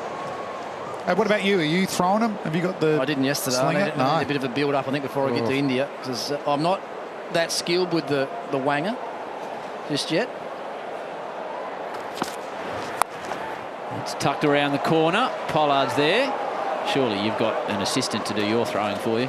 No, I like it. I like getting in there and being a bit more hands-on, if you like. Explain the wanger too. It's the side. Well, the side arm. Side arm. Yeah. I've got a lot of work to do with that just yet. But a bit old school as well. How I like throwing them. I've got more control over the throws. I can sort of throw them where I want to. And I like the theory where you actually get the batsmen to throw to each other. All of a sudden, they actually don't have as many throwdowns. There's one for you, punter. Head works it. Just backward a square. Flem, if he bowlers would actually bowl a little bit more at training, we wouldn't need any. No, we've got workloads. There's workloads. We've got 24 balls we can bowl. All right. It must be better facing bowlers, though. Oh, well, you deep down. You get all your timing and your rhythm, don't you? It's so hard to replicate that, whether it be with a bowling machine or even throwdown. I always felt throwdowns was a lot easier to get your rhythm than the actual sidearm thing as well. It's harder to get the pace of the sidearm. You can generate some good pace, can't you, with that sidearm, though? Travis Head only 10 from his last 11 deliveries, 10 and over 174, 12 and over 179. They've just found their way back into the game the last couple of overs, the Renegades. Bravo, not surprisingly, has been a big part of that. His partnership 14 from 13 after Ingram went. So they needed something. Not that, though. DJ Bravo ready for takeoff. Wells gone. Yeah, that was first class from DJ. Zing bales are flying 129 kilometres an hour, so that was his quicker delivery. And Wells on the Bunnings Warehouse replay. It's a shot he generally executes quite well, but the length, when it's Yorker length, really tough to play that ramp shot. And it's back to that they miss you hit. And the DJ is flying. Another wicket for him. He's had a magnificent BBL 7. Wells goes for 5, and it's 4 for 149. 215 after the last 16 deliveries. Jake Lehman has been starved of opportunities because they just haven't lost many wickets, the strikers. But Renegades fans will be feeling a little bit more positive than they were when that 100 partnership was going. And Head has been struggling to find the rope, so the pressure building on him as well. Yeah. Bravo, 1 for 25. The brake's just been applied a little bit here by the Renegades. Oh, that's a full bunger. Should be a no ball, and is. And they're going to get Travis Head on strike for the free hit as well. You don't normally see Bravo miss his slower ball by that much. It's a long way over, waist high. And it does drop, but it couldn't drop that much. See how high it is on release. He knows straight away too, Bravo. He's willing it to go down. He's trying to talk it out of the sky, wasn't he? Get down there. So free hit to Head. Hasn't hit a 6 tonight. Strike at 136. Sometimes he can actually swing a bit hard, Travis Head. Just keeps stable, backs his eye, he's got a strong bottom hand. Where's Bravo bowling? I reckon he's bowling full, wide, slower ball though, Howard. Outside off stump. Not really full, just where the batsman's got to go and reach for it. Oh, he's pitched it up. He's got into the gap as well. Crowd on their feet. No, he let you down there, Rick. But that was not the ball to bowl. It's another one of those ones that's on middle and leg line that Weatherall took full toll of as well. That's too easy to put away. Well, I mean, it's a good ball if you execute it perfectly. That had to be right on the crease line, hitting the base of leg stump. And he missed his length badly again. Bravo paid the price. Head on to 68 now. That 177, 180 sort of score, to me, is looking right on the cards here for the Strikers. No, it was a big wicket, wasn't it? And then the no ball, free hit, boundary. Just leak runs. You can see Cameron White, he's trying to get his field. The outfielders got to be looking at their captain. They're under pressure, over rates. He was very animated there as well. Yeah. Cameron White looks a little bit frustrated with the way things have gone in the field tonight. He's normally pretty unflappable too, Cameron White. Head with his best score, a Big Bash 7 to date. It's on 68. Waits for the slower one. He can't beat completely Johnny Holland there. He'll be disappointed it's got through him there, Dutchie. He's had a tough night in the field, hasn't had a bowl. And that is the end of the over, 4 for 157.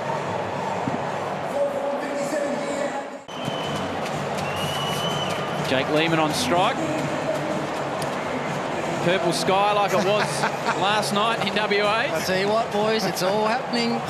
It's all happening. I'm not sure the sun actually came up in Perth today. Poor old Gilly was a bit flat last night, but he's had a fair run at it, as have the Scorchers. They've been a wonderful team. It's been an amazing effort, what they've been able to do over there, and it'll continue on as well. Wildermuth now to Lehman. 2 overs to go. And that'll be nice. Edged away. I think about a second.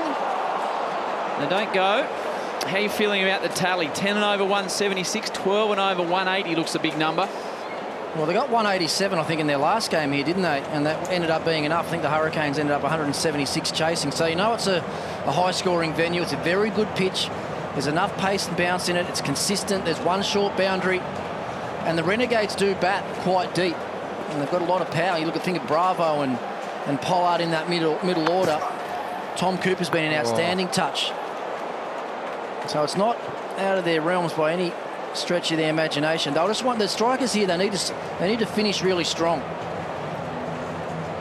Yeah, surprising shot there from Travis Head. I think at the moment he'd be trying to hit the middle of the bat, hit it hard. Well, I still think I think he can get a long way across his stump still. Don't even think about being worried about getting bowled around your legs. Try and heave something to the leg side, that short boundary. Oh, he's gone down the ground a long on, and it won't get there. Well, you know Wildermuth's going to bowl that line, isn't he? It's going to be the line. I don't think he's going to attack the stumps at all. No, that's right. So you take the stumps out of it. Or even if you do start to move early, does that make the bowler actually bowl one at your stumps? And then you've got it in the area they want it. You can just work it over that guy that's in the ring.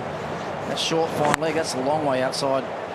Off stump again, just inside the wide line. Big job here for Lehman. He needs to find the rope as well. And doesn't. He's holed out at long off. So this has been an impressive fight back from the Melbourne Renegades. When Weatherall and Head were flying, it looked like they'd get 180, 190. But a couple of wickets, economical. Off cutter there from Wildermuth. That worked very, very well. Manny taking a good catch in the end on the Bunnings Warehouse replay.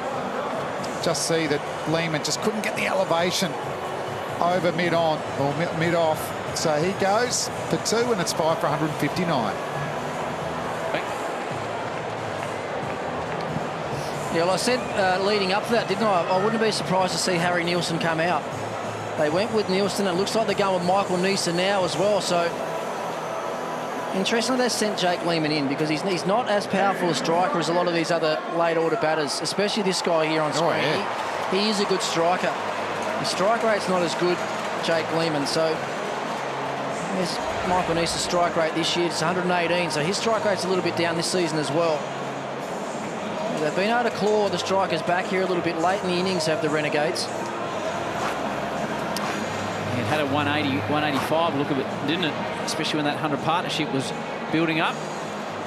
Yeah, sneaky little 40 off 26 against the Brisbane Heat in game 2, Michael Neeser. Doesn't have as much time here.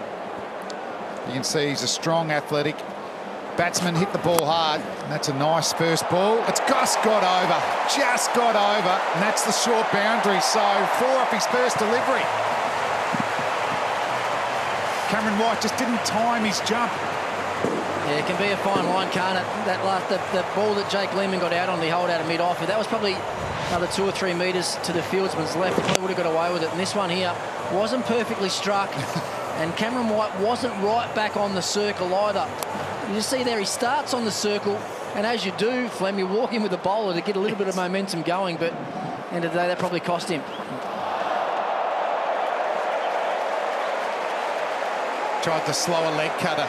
You can see right down the left side of the ball. Change of pace, but unfortunately bowled it wide. There's the brains trust, Jason Gillespie and Greg Blewett looking on. How'd you describe that one, Flem? Fair call on the wide? Yeah, I think comfortable call, that one. Sometimes the slow leg cutter, that's the one that can stick in your hands a little bit, which it did on that occasion. So Nisa, 4 off his first delivery. Can he keep it going? He falls over. That is unusual. End of the over. 1 to come. Head will be on strike. Let's have a look at the wickets so far tonight. And John O'Dean got going in a hurry with a couple of big sixes, but he was the first to go. Yeah, he was. Good length ball, top edge pull shot. Safely taken by Corin Pollard, deep square leg. Jake Weatherill played beautifully. Got deceived by a slow ball from Pollard. Johnny Holland into the game for the first time, takes a catch at third man. Then what a catch that was. Tim Ludeman high with the one glove in the right hand, screamer over the top of his head. Jono Wells went for that little lap shot that he plays so well. Bravo, cannon one into his middle stump, and Jake Lehman, the last man to go, trying to loft over mid-off. Can only pick out Joe Menny on the circle. Just 30 runs from the last 4 overs, Rick. Yeah, it's a decent little comeback here. A bit of momentum with the Renegades. Can the strikers finish on a good note? Bravo to head. Swing and a miss. He's been expensive tonight, Bravo, but a tidy over here. So we were talking about 180, 190. 10 and over gets him to 174. Just sometimes he takes his eye off the ball too, swings really hard. It's got to get bat on ball. Such an important 5 balls, these. Hustle back for 2.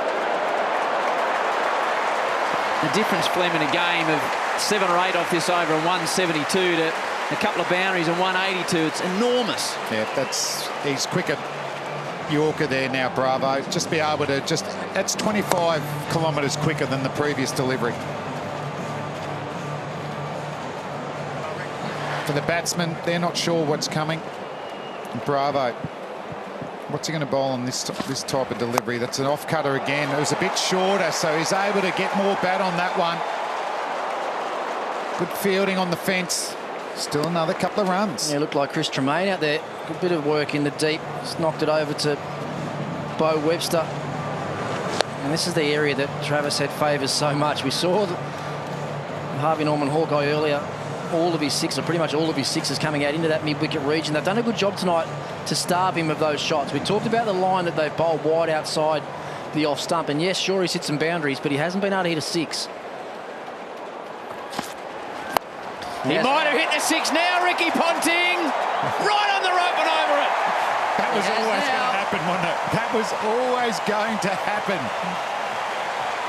But he was able to free his hands and finally hit one over that cow corner region. That's his hot zone. Back of the hand, slower ball. But the length was good, clearing that front leg. And it wasn't right out of the screws for Travis Head, but 79 metres, that's all he needed. Well, the difference there, Fleming, than the one that he played and missed at the start of the over was just another foot of length. It was just a little bit closer to him, a little bit fuller. There's a good Yorker, quicker on that occasion as well. They'll want 2, and they'll get 2. It's that time of the night. It's a tough one. Who would you rather be? I just think we're going to get a close game. Close game. Runs on the board. Yeah, I'm going runs on the board, Howie, in a big game, in a final. All sorts of pressure's going to come back on to this Renegades batting unit. 176 is above average score here. 168 is the average winning score batting first. So they're already ahead of that. What's Travis Head got for a see off the last ball? He's 83 not out. Bunts it down the ground, hits it hard. They'll come back for 2. And they make it. Pretty good effort. 14 from the last over. 178, so 179. The home crowd think it's a good tally. They love it. Look at them go. And they're thinking, by gee, we're glad the Australian selectors released T. Head. 85 not out. Ros Kelly, noisy down there, Ros. 40,000 fans here, Howie, and they are in full voice. Every single one of them have thrown their support behind the local side. Now, if you are just joining us, the Strikers, they won the toss. They elected to bat first. Travis Head and Jake Weatherall laying the foundation for a total of 178. This is the sudden death semi-final. The winner will host Sunday's final against the Hurricanes. Now, still ahead tonight, Ricky Ponting will name his team of the tournament. Plenty of fantastic individual performances. That will be revealed next.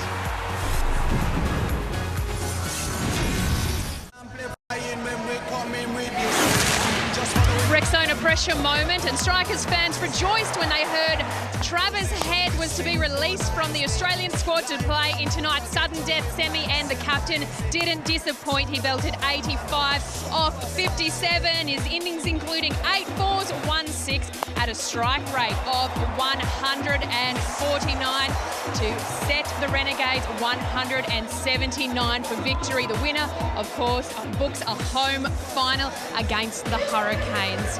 Now let's find out who tonight's P&O homegrown hero is and head to Damien Fleming. Who have you got for us tonight, Fleming? Yeah, thanks, Rods. Tonight's P&O homegrown hero is Ian Ravenscroft from the Monta Demons Cricket Club on the Yorke Peninsula in South Australia. Ravo's been part of the country cricket for over 5 decades, spending countless hours volunteering at the Demons. He runs the Milo Inter-Cricket program, coaches the Colts and the senior team as well. He's also the curator of the centre wicket. Known for his laid-back and fun approach, he's always smiling and encouraging people to enjoy their cricket as much as he does. Congratulations, Ravo. You are tonight's P&O homegrown hero. Good on you, Ravo. And of course, we received stacks of entries throughout this season. So thank you to everybody who sent them in. And of course, thank you to the P&O homegrown heroes themselves for all the fantastic work you do with your local cricket clubs. The winners will be announced on Sunday during the Big Bash pre-show on the Big Bash final day, and you will win some fantastic prizes from the great people at P&O, so stay tuned to find out who that is. It is a huge day of cricket action beginning at 12 p.m. with the WBBL final. Now the beauty of the Big Bash is that it does bring viewers right into the middle of all of the action. The helmet cam provides never before seen access as we head to the break. Let's enjoy the view from the helmet cam throughout the season.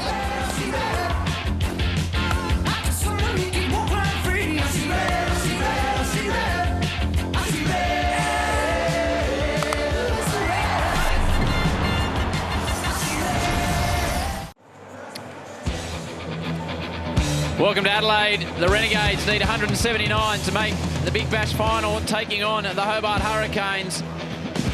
Probably just advantage the home side at the moment, but only by a touch. We've got a magnificent second innings coming your way, and you think players were interested in the IPL auction and got nervous. Well, this is what they really want to know. Are they in Ricky Ponting's team of the season? Rick, what have you got for us? Well, I'll sure I'll find out from the ones that I've let down, Yes. Howie, as the night goes on. But there it is. That's my best team of BBL 7. Darcy Short, you cannot argue with. 504 runs. Alex Carey in the same boat. Shane Watson was very consistent. Number 3, Tommy Cooper, of late, has really come of age.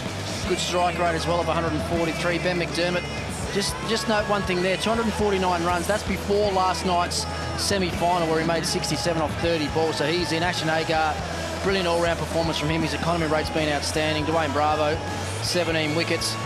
Could get his team into a semi-final. Rashid Khan, Jofra Archer, Andrew Tye only played the first half of the tournament, but was absolutely sensational. And then Billy Stanlake, who's been rewarded with Australian selection as well. So that's my best 11 of BBL 7. There'll be some Naki players, Howie. There will. 3 Hurricanes in there, so pretty good going. No Glenn Maxwell. I think he's looked after Glenn Maxwell enough in the last week. I'm actually just trying to think up some names there. No Ben Lachlan. Can you read? Laurie Colliver, our statistician, has just told me that Travis Head has bowled one ball in the Big Bash to Cameron White and got him out with it. Wow, good stat, Loz. He generally gets a wicket with his first over, doesn't he, Travis Head? You know what as well, Howie, as a batsman, you know those stats. Cameron White will be well aware of that. You used to get Brian Lara out, didn't you? Yeah, only first ball though, like. All right, here we go. White on strike. Facing Head, the hero with the bat.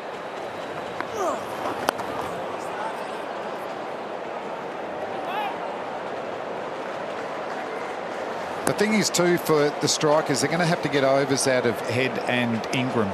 So the Melbourne Renegades will know that. They're potential targets. But he's bowled the first over 4 in BBL games. Generally done a fine job. Saw Tom Cooper do a good job for the Renegades in their first over. Marcus Harris, I think he was nearly on the outer a couple of games ago before Cameron White was selected for Australia, and since then he's just kicked on. He made a 64 that night and then a 42, striking at 126. Oh, that's through. I wonder if they were going for a stumping there. Well, a good start for Nielsen if they were. Not a bad set play. If it would have worked. You reckon he dragged out, Flem? Just a little bit of drift down the leg side, wasn't there? Just interesting, this opening partnership here. I think with Cameron White having been in such good form, the Renegades will want to bat around him tonight. Send him out to open. He'll be the one to look to bat through the innings. So I reckon you'll see in the power play that Marcus Harris will probably be the more aggressive player in this partnership. And I don't mind this option either. Travis Head just bowling these little almost in-swingers, looking to really spin the ball much, but also not giving the stumps away, Flem. He's looking to hit the stumps. We'll have a look at this second delivery too. I wonder if it was a chance for that little stumping, because I mean it missed leg stump by a fair way. Well bowled, Travis Head. Often works this first over from part-timers. I wonder if they do training about that, the opening batsman.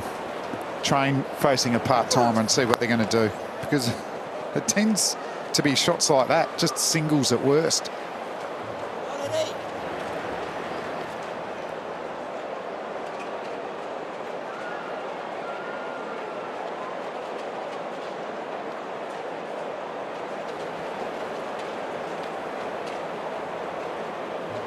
Man just backward a point. Another man 3 metres to his right. They always stack that area for Harris. Oh. Just gets it over the ring. And as a result, he'll get the boundary. So a pretty positive start for the visitors, 10 off. 7th year of the Big Bash. Look at the Scorchers. They've made 5 finals. They're an extraordinary team. Justin Langer, a wonderful coach over there. Unfortunately for the Scorchers fans, they won't be there. Hurricanes, their second final.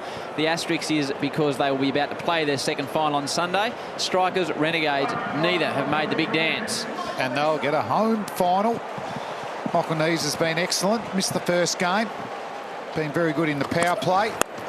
Oh, that's in the air and it's out.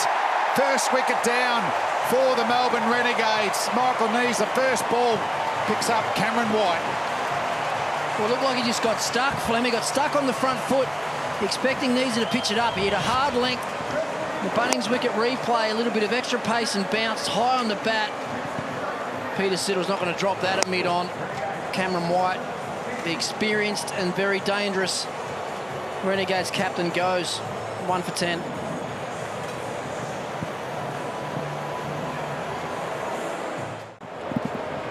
Tim Ludeman used to play for the Strikers in a big tournament a few years ago. Averages 35 here and strike rate of 130. He's batted in all sorts of positions in the tournament this year. He gets an early opportunity to Nisa, who's got his 5th power play wicket for the tournament with a slip in and a nice short one. Wow, what a good bouncer from Michael Nisa. Cameron White dismissed, hasn't taken off his helmet. He knows that was a big opportunity. Be able to bat through and get the Renegades home. Just a short ball. He was in no position. I think once one hand comes off the bat, you know you're in trouble. Peter Siddle didn't have to move. And actually needs to bowl a better bounce, a second delivery. So it's short, hitting the deck, working so far. Well, it's interesting that the way they've lined up their batsmen already, I think, the Renegades. I mean, Cameron White started the Big Bash, didn't he? Batting at number 3, played beautifully. Was the leading run scorer there early in the tournament. And they've decided to open with him tonight and then have Ludeman come in at 3. A little bit confused as to why they just wouldn't have opened with Ludeman and kept White in that position he's been accustomed to. He's controlled the innings really well through there, especially in run chases throughout this tournament. Well, really, with John Holland not bowling, why Matty Short, who's opened in the last 2 games and put on a good partnership with Harris in both of those games.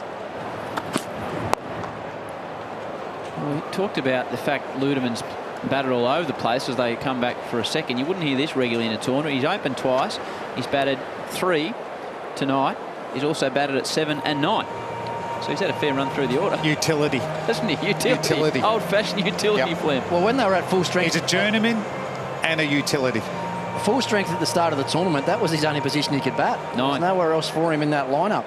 That's when Kev called him the best number 9 in world cricket. Harris. Oh, that's a good shot. Opens up the face. That went low and flat. Signal to boundary. Well timed. That's a really good shot. It was short and had a little bit of width, but you can see that he keeps his body weight low, stays underneath the bounce of the ball, and he's able to get some elevation on it. And what's that opening the face that you were talking about with Travis Head, you know, with those wide-ish full deliveries? He deliberately manipulated his wrists and opened them up. Smashed it very hard over point. A little bit tighter there from Michael Neeser. Good over from him, though, picking up Cameron White. It's 1 for 17. Nearly 40,000 at the Adelaide Oval. Did you lend them your iPod, Damien Fleming? A bit of I Was Made for Loving You there. That was my first album. Was it? First single I bought, I Was Made for Loving You, with Kiss. There you go. Greatest band ever. For you, a Gene Simmons man. Ludeman on Ace Frehley. Ace Frehley. Needs to hurry. Probably made his ground just. And the Jake Lehman throw. What was the first album you ever bought, Rick? Down there in Tassie, down at the local... You love this, don't you? Down the local tape store. Trying to get me into a bit of music. Or down at Brash's, what did you buy first? Whatever it was in the music shop in Launceston. I'm not sure. I don't think I would have ever bought one.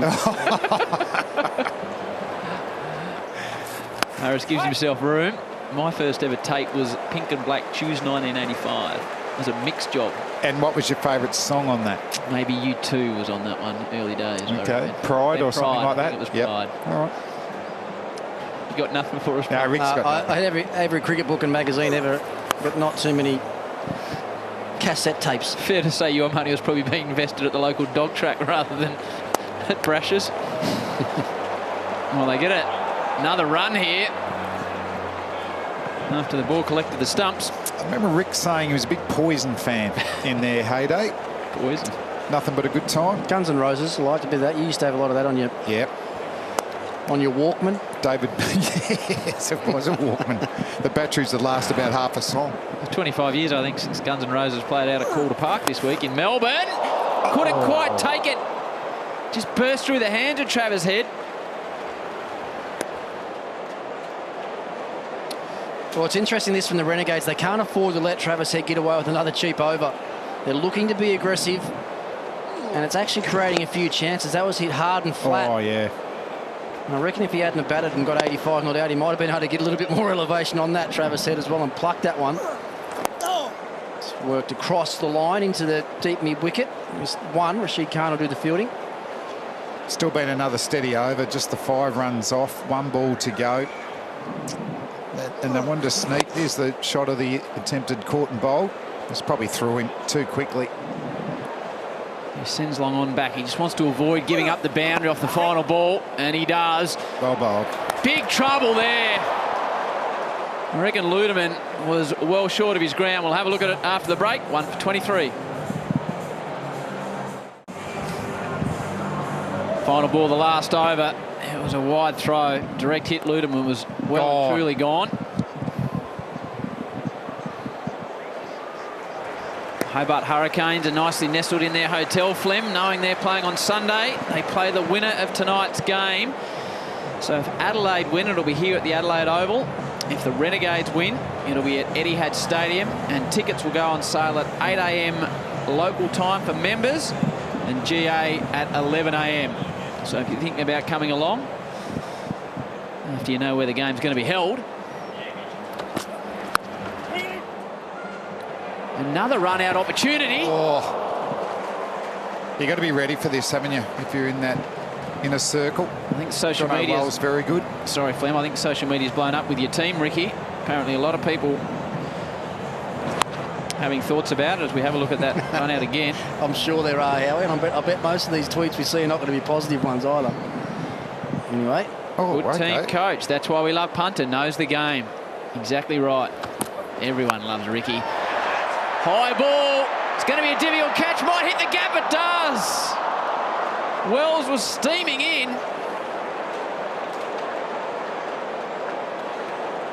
I'll tell you what, there's a few chances floating about out here for the strikers. The top edge there that lands in no man's land. Travis Head put down a cotton bowl last over, and it seems like every other ball's been a run-out chance in the last 10 balls. So it's all happening. Yeah, the white Kookaburra ball's flying. Well-weighted pull shot in the end. Marcus Harris. He's having a crack. Ludeman needs to go as well. That's an excellent shot using his feet over mid-on. That was 4 right off the bat. Yeah, it's good proactive batting, Flem. Neese's hit a pretty hard length, hasn't he? So Ludeman's decided he's going to go down and try and get a little bit closer to the pitch of the ball.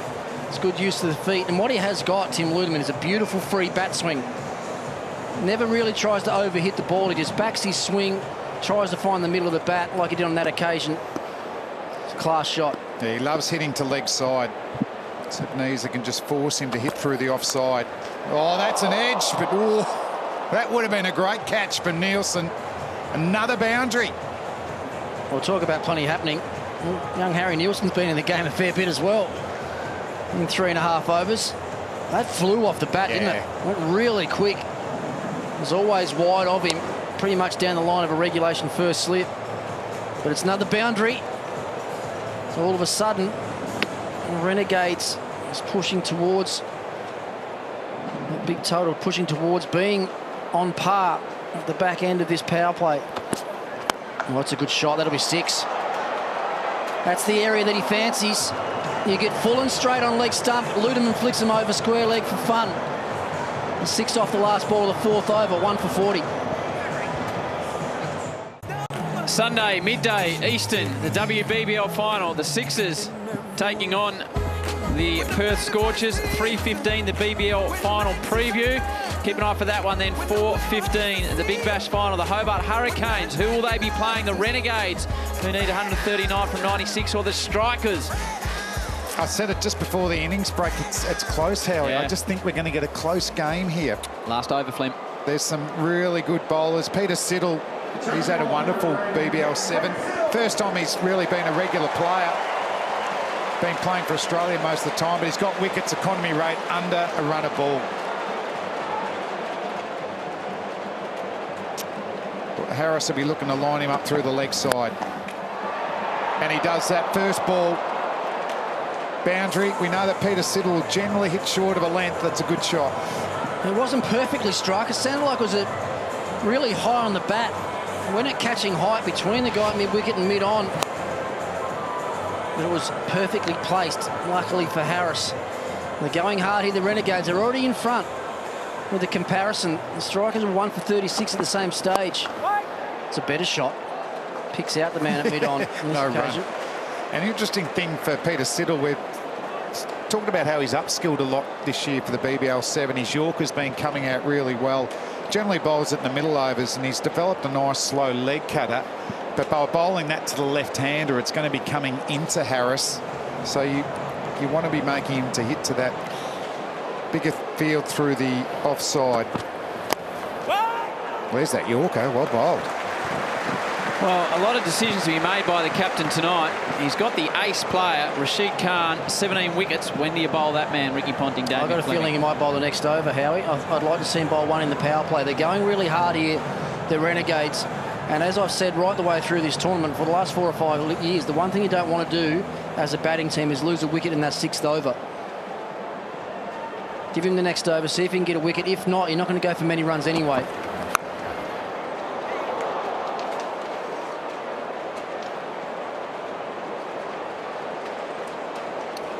Yeah, well, he's bowled 7 overs in the power play. He hasn't bowled only 2 overs in the power play on one occasion. But he just gets wickets. Well, he got 2 wickets in his power play over in Perth, I reckon, didn't he?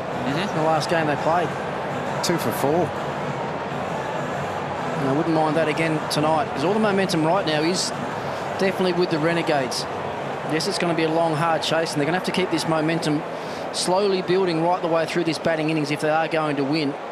And when you've got a class spinner like Rashid Khan in your side, it is going to be very difficult.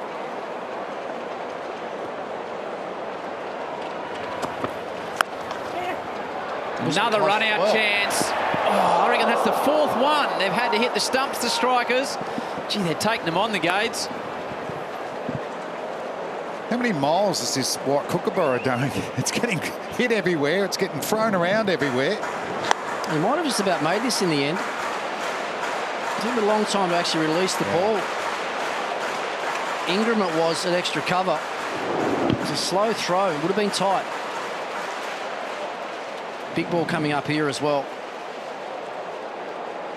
Harris on strike. Siddle's changed his field as well. Mid-on goes back with a deep square leg. Deep point comes up. Oh, and that's flicked over backward square. Could be another maximum, and is. Another 6 to Harris. He moves on to 28 from 17. It's the end of the 5th over. Renegades going well. 1 for 52.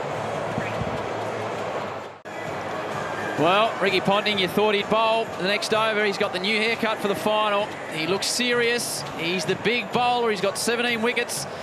And a massive part of the game coming here because everyone has struggled to pick this man and play the speed that he bowls at.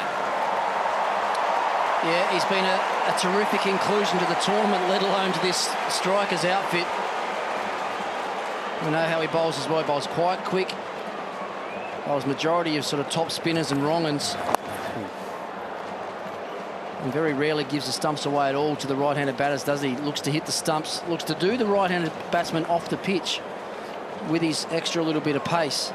Well, I reckon the wrong-un actually picks up pace off the pitch.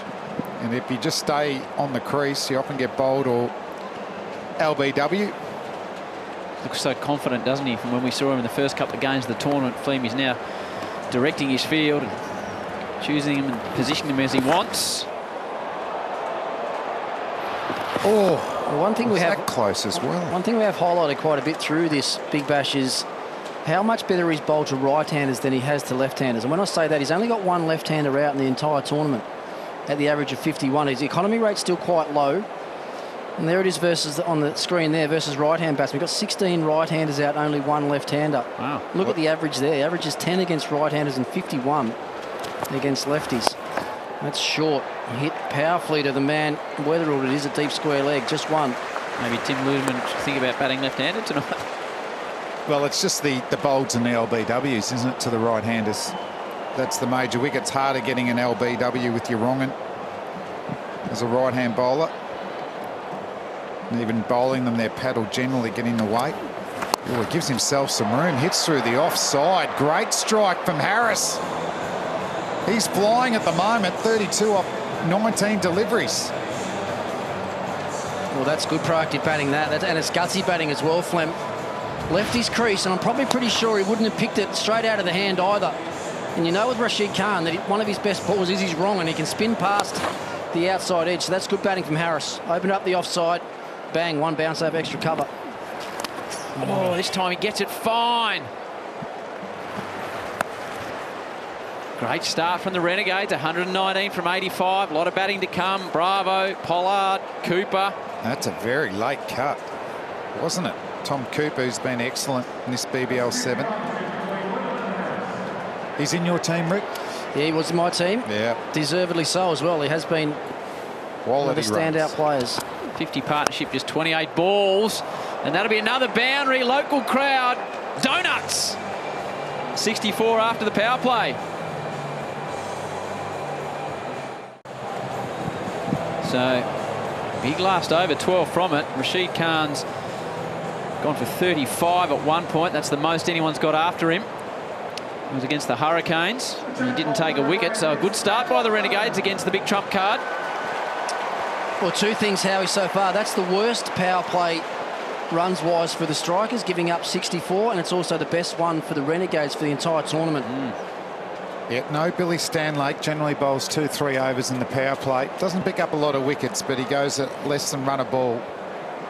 This man gets wickets though, Flem. 15 for the tournament. No, he's fantastic, Ben Lachlan. Leading Big Bash wicket taker in the history of the comp, and he starts nicely.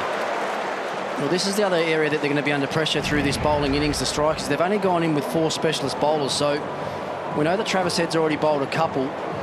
Colin Ingram's probably going to have to bowl a couple as well to make up that 5th bowling slot. The Renegades now should be talking about that as a group as well, understanding that they don't have to go too hard now because there's potential to target another couple of overs from Ingram. That's a beautiful shot. That's hit powerfully down the ground. A solid strike just for 2. Looks in good touch. Marcus Harris.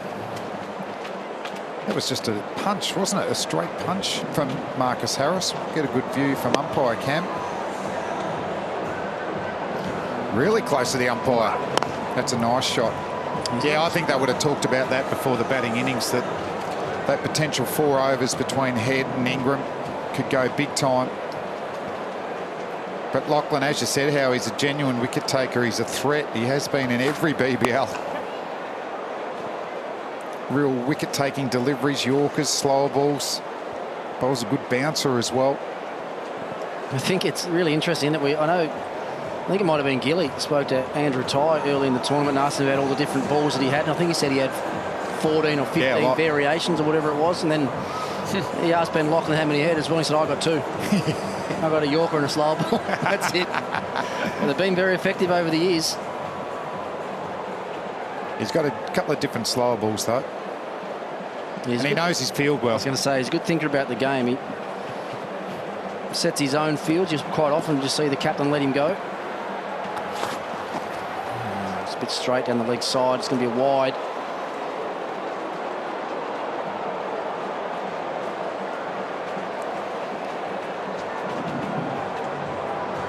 The other factor too that the Strikers will hopefully be working on is the ball as well.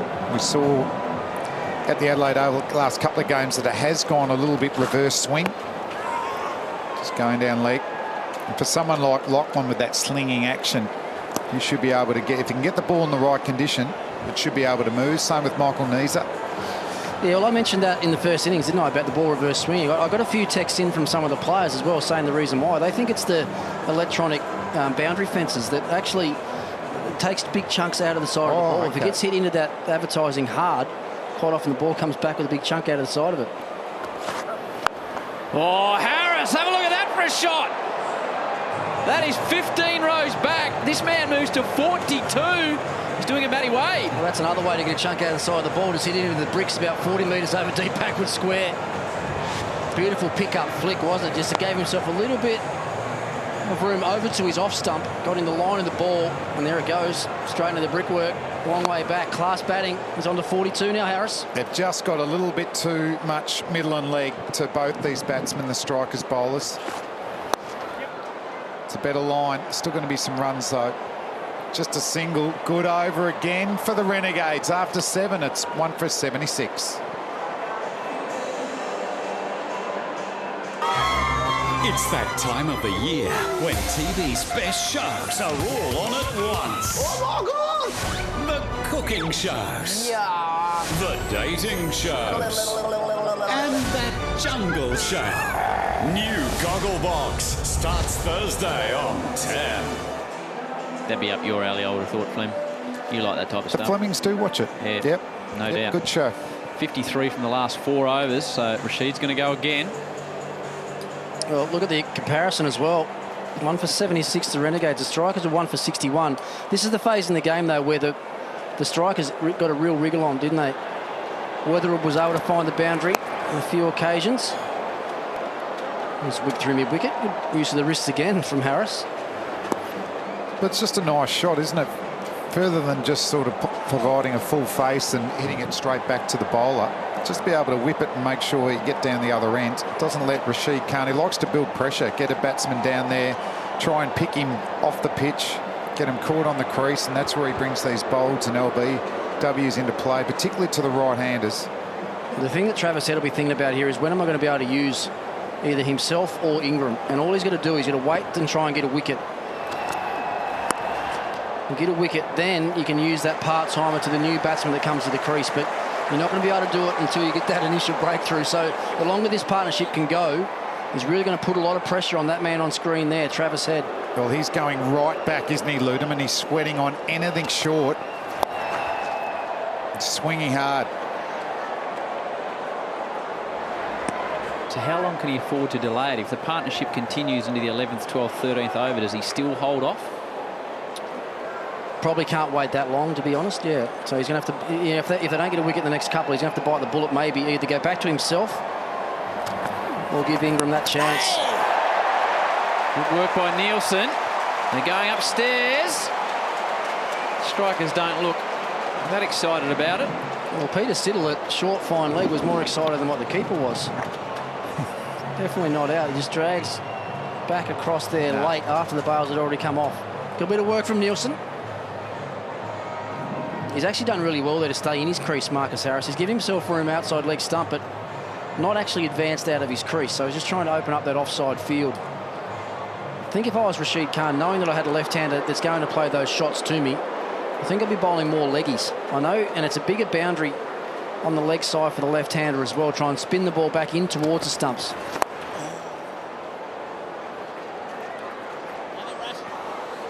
It's been a very confident start against Rashid Khan, though.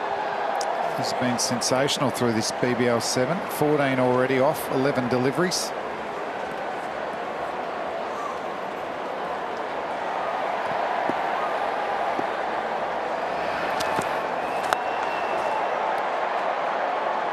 Better over from Rashid Khan. They just 4 from it. 1 for 80.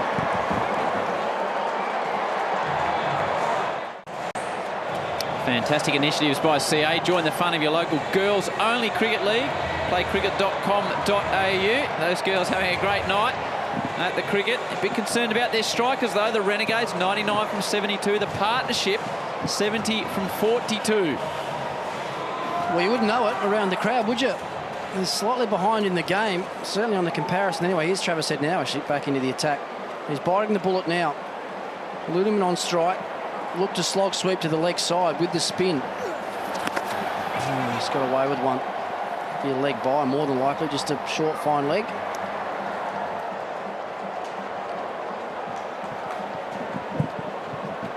Yeah, he's just trying to work out how he can get a wicket here, get through his overs. Marcus Harris playing big shots, maybe a miss hit, and get him the wicket, or it might give another crowd catch. Or a catch on the road. There it is. Head gets the wicket. He's made runs. He's getting wickets, the skipper. Big wicket, and come on, he says. Well done from the skipper. He brought himself on. Marcus Harris, who's hit the ball everywhere on that occasion, just couldn't get the elevation that he wanted on the Bunnings Warehouse replay. Left the crease and found Jake Weatherall right on the boundary. So big wicket for the strikers. This partnership was taking the game away from him, but as we see so often in the Big Bash, things change very, very quickly. Fine knock there from Harris. Out for 45. It's 2 for 81. Tommy Cooper comes to the crease, striking 144, and he got a little bit of information as he came to the crease too, Tommy Cooper. The strikers letting him know about the importance of the game. Rashid Khan had a chat with him on the way out. We'll have a look at that in a moment. Oh, just away from Trav Head. This as he walked out to bat. All fun and games out in the middle. Jeez, I'd love to hear what's being said there. Watch out for the wrong one, mate.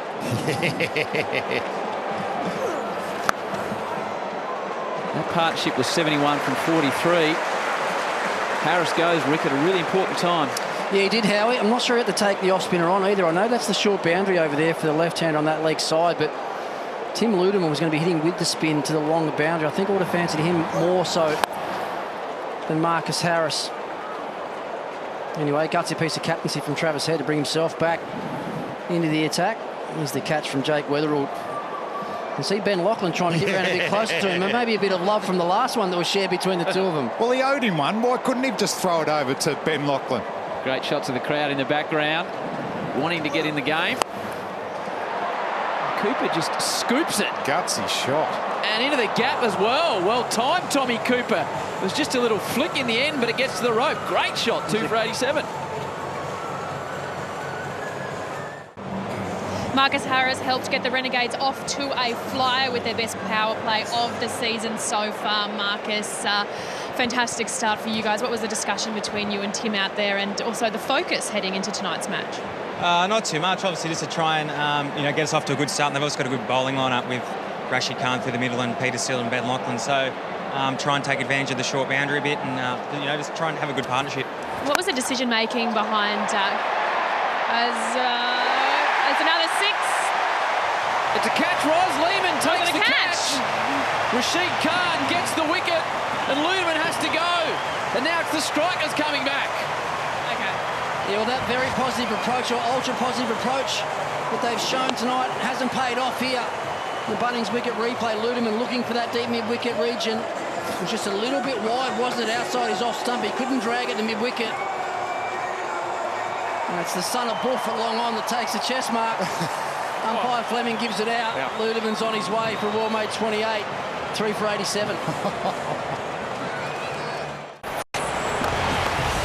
Rashid Khan gets his 18th wicket. So Bravo has 17. He's now the leading wicket taker in the competition, and Bravo's got the job to do with the bat now. 92 from 65. Game on at the Oval. The man from Afghanistan continues with a big wrong-un. Once again, Howie as well, he gobbles up another right-hander.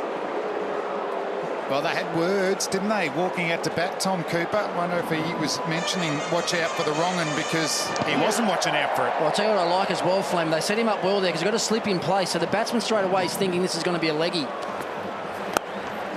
Well, that's carved through the covers. Wells will do the fielding. They should get 2. Bravo will come back. So it's a little bit of cat and mouse with that guy going in at slip. Straight away as a batsman, you're thinking, oh, am I going to get a leggy here that's going to catch the outside edge and go to slip? Instead, he hit him with that quicker wrong, and it's been so effective against the right-handers in the tournament. Just seems to get speed off the pitch. He's attacking the stumps again. Well, the good news for Rashid, he's got 2 right-handers out there now. Dwayne Bravo. Does he push through with him and bowl another over straight through and bowl the spell, or does he save one up his sleeve with his big gun? I reckon he'll save him for one, actually. I think he'll probably go back to another quick for Bravo. He's still got a bit of batting to come, the Renegades as well. Pollard, Weatherall, Bo Webster's a out-and-out batsman. I'm actually a little bit surprised that Webster didn't come in now, or even a Wildermuth.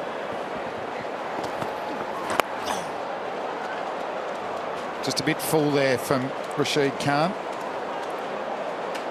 1 ball left of this over. You see the batsman Webster pads on. Wildermuth's got pads on as well, so they've got options. Big Kyron Pollard's ready to go as well. There's the leg break. Punch through to that point region. Successful over from Rashid Khan. Just the 5 off, 3 for 92. That's a good buckethead. 62% following the Adelaide Strikers. The last 3 overs, 2 for 16. The Renegades have lost, so the Strikers have worked their way back into the game. Travis Head's continuing, Rick.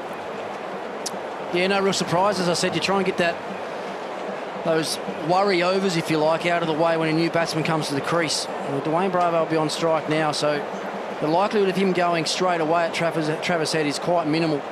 He is a good player of spin, a good hitter of spin, but they can't afford to lose another wicket now. And you can just see there, that's how you'll play. You'll try and rotate the strike. Have a mix up. only the second time he's bowled 4 overs in a BBL game too, Travis Head. But it's worked out perfectly. He brought himself on. He got the wicket of Marcus Harris. Now he'll finish off that 5th bowling option. Go with his genuine bowlers after this. Overs still left in Siddle and Neeser. Ben Lachlan, genuine wicket taker. Who would you rather be, Flem? Don't sit on the fence. No, I reckon we got a close one. Oh, don't sit on the fence. Listen to that. Rick? I'm going for the Strikers. I'll go for Renegades then. Good. No, You're waiting for that, weren't you? No, I'm. Yeah. You're just waiting for what I said. No, maybe runs on board, I reckon. It's got that tight feel to it. The winner to play the Hurricanes. This is good from Trav Head. This is not what Dwayne Bravo wants to do. He wants to find the boundary. He's a stroke player. Inside out over cover. That's where he normally hits them. But there's time just to get himself in. Run rate required 9. Not too bad with 7 wickets in hand. Tom Cooper's had a brilliant BBL 7. Plenty of runs, power, striker. A lot of innovation as well. Well, 85 with the bat Head. Now he's done a really good job with the ball. Finishes with 1 for 27. He would have taken that at the start of the innings, Flem. You would have bit your hand off. 3 for 97. Well, things are starting to tighten up. That red worm is nosediving back down towards the Adelaide Strikers' blue line. That's what wickets in this game do. Tom Cooper started positively. He's 12 not out from 9 balls. And it's Ben Lachlan back into the attack. Went for 11 off his first. He'll be bowling to that short boundary as well on the right-hander's leg side. His change of pace, Flem, is always an off-cutter type delivery, which will be easier, if anything, for the right-handers to try and hit to the leg side. But what he's been able to bring into the Big Bash this year is that off-cutter slow ball has been swinging a long way in the air. That's it there. You can see the time he went with the swing, Bravo, but he'll still pick up 2. Yeah, but I like even an experienced Big Bash bowler like Ben Lachlan. He still wants to keep adding to his repertoire, and it's worked again. He's got another trick up his sleeve. To make the ball actually move a bit in these later overs is such a bonus.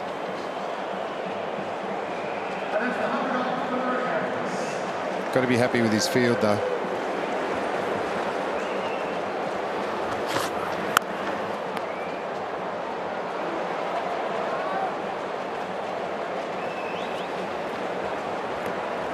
And over in New Zealand too, the Australian under-19s are playing India in the final, I think, tomorrow. So good luck to them. Yeah, absolutely. Will Sutherland, who's on the Melbourne Renegades list, is over there.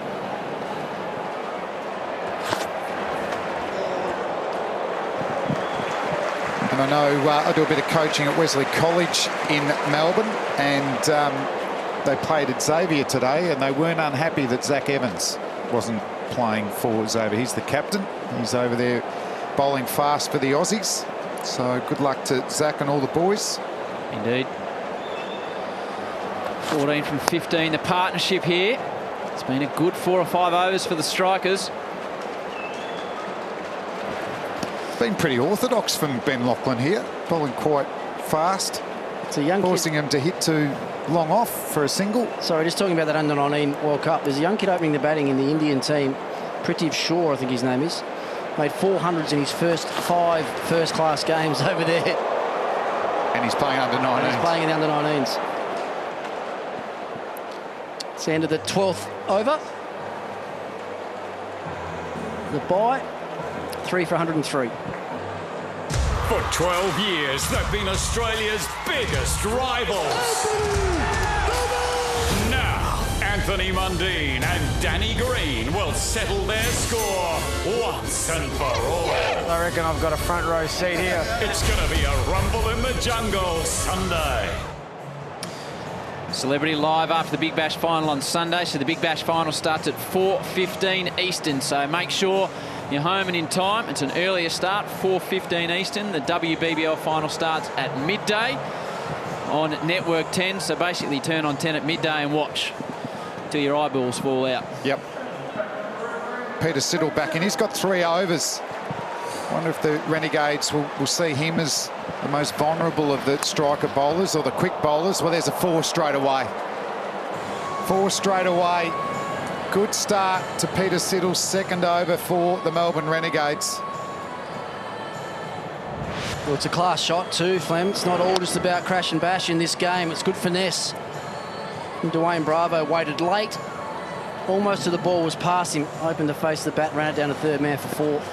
With third man up, though, if you're going to bowl that length, you've actually got to attack the stumps. There's that slower leg cutter from Peter Siddle. And Bravo looking to hit to that powerful cover region where he can hit 6s. Strikers, you can see to the right of screen, 1 for 111, 3 for 107, the Renegades. It's all set up. P-City like that, big grin. Gets onto the hip of Bravo. Fine leg was inside the circle. Some good chasing out there by Khan, but they'll come back for 3.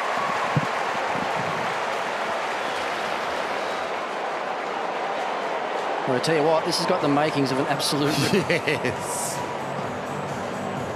Comparisons are almost identical, Howie. Just saying that then.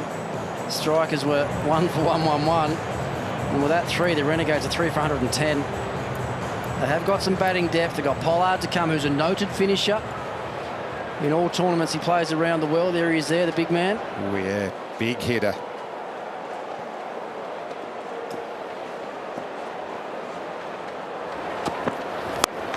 Oh, Siddle got a hand to it. You call it on the Andrew Simons system a chance, but saving runs more than anything. How many has there been tonight that have gone back to the bowler? Half sort of chances. Had about 4 run-out chances as well, the strikers in this innings. Well, this was hit hard. There's actually good reflexes in the end from Peter Siddle to knock that down. What would Jofra Archer do there? Just pluck it, one hand? Pocket it. Yeah, just maybe raise the eyebrows and got on with it. It's a good shot, squeezed on point just for 1. It's a nice piece of bowling as well from Siddle. And you just see Dwayne Bravo there on the bottom of your screen, just doing what I was saying earlier, just really intentional effort to really just keep the face of that bat open and try and beat the guy at point for 4. And Tom Cooper back on strike in this last ball. He's only hit the 1 boundary in his innings so far. He's looked very good.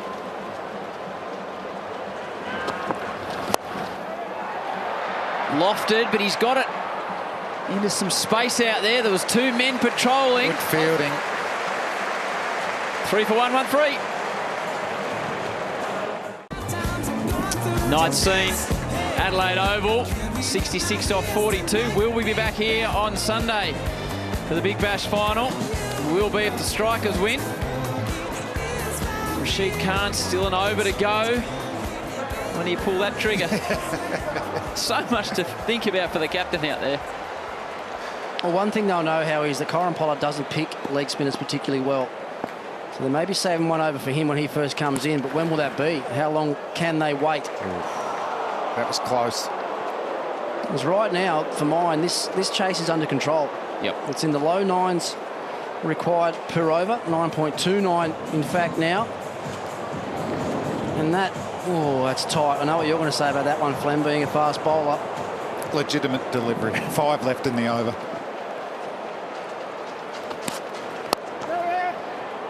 Good shot. He's hit that hard. Power.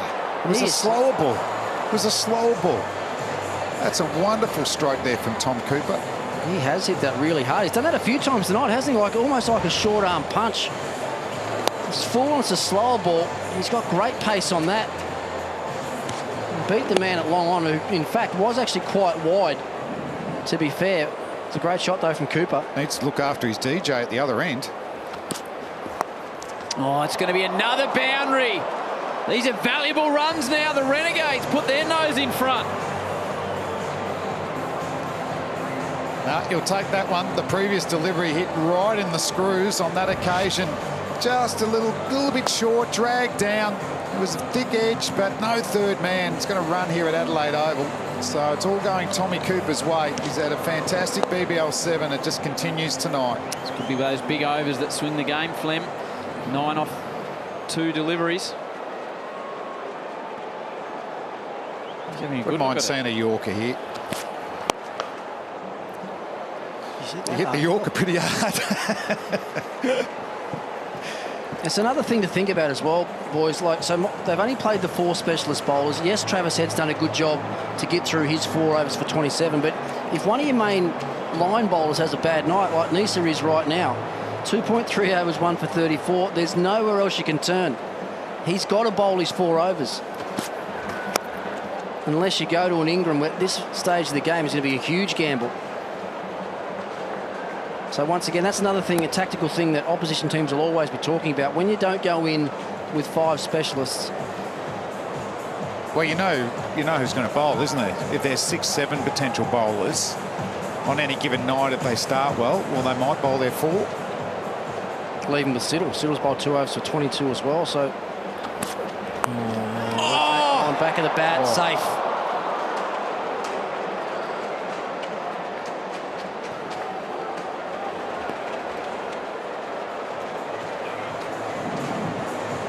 From the over, 1 ball to go. Could have gone anywhere.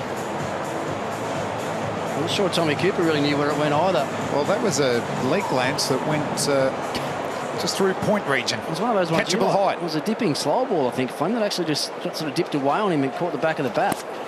There's another one there. Well executed. They might get 2. They'll settle for 1. Good over there for the Renegades. 3 for 127. Almost a red moon over the Adelaide Oval. It was a purple sky in Perth last night. What are you getting at? Well, it's pretty obvious, I think, Rick. They still don't go with Rashid Khan, and there you go. They've gone for Ingram, exactly what you're talking about. You said it was a big gamble. One thing in their favour, Howie, is the big boundary on the leg side for the right-handers. Oh, that's a drag down. Only 1 though. He's got away with that. Just bowled 5 overs in the tournament. You happy that one only was a single? I think he bowled their first over off the tournament here at the Adelaide Oval. Yeah, just as that was going down, I didn't see a pretty ending for that delivery. Just cost a single.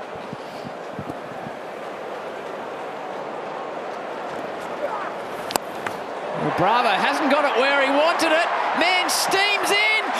Drops it. Is that the final right there? Lehman had it in his hands. Massive moment in the game. That's exactly the reason why Travis Head has bowled Colin Ingram.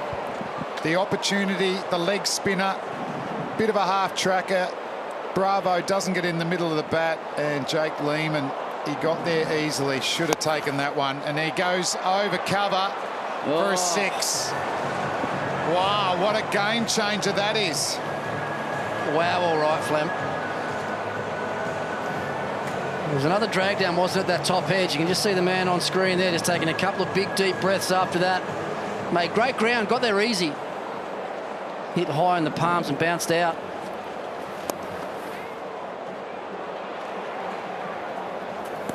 Just the opportunity, wasn't it? You've put on the part-timer.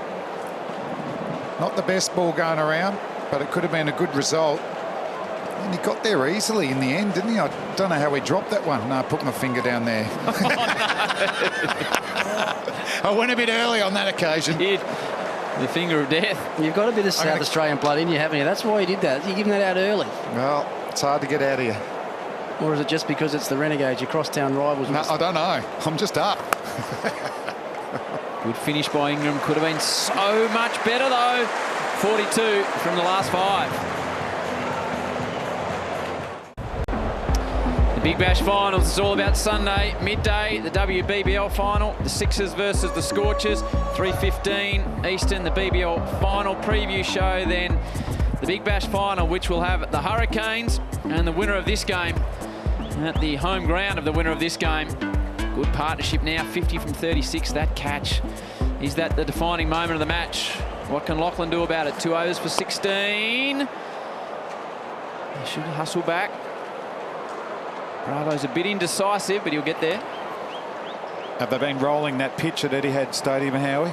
Well, they had the Foo Fighters there the other night, so I hope they have.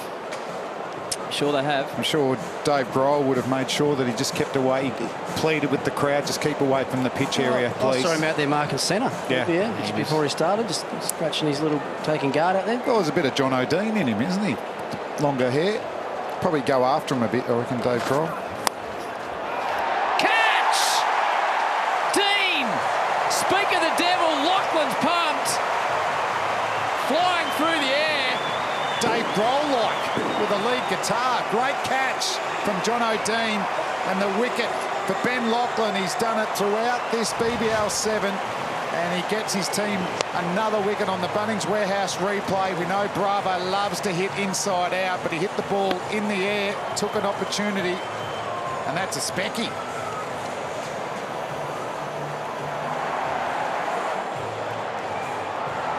Ben Lachlan, how pumped up is he? So Bravo has to go. Out for 26, it's 4 for 139. Strikers fans are very passionate, and when Pollard walked out to the crease, a big boo went around the entire Adelaide Oval because he played for the Strikers last season. There was a chorus of boos. I don't think it affected the big man too much.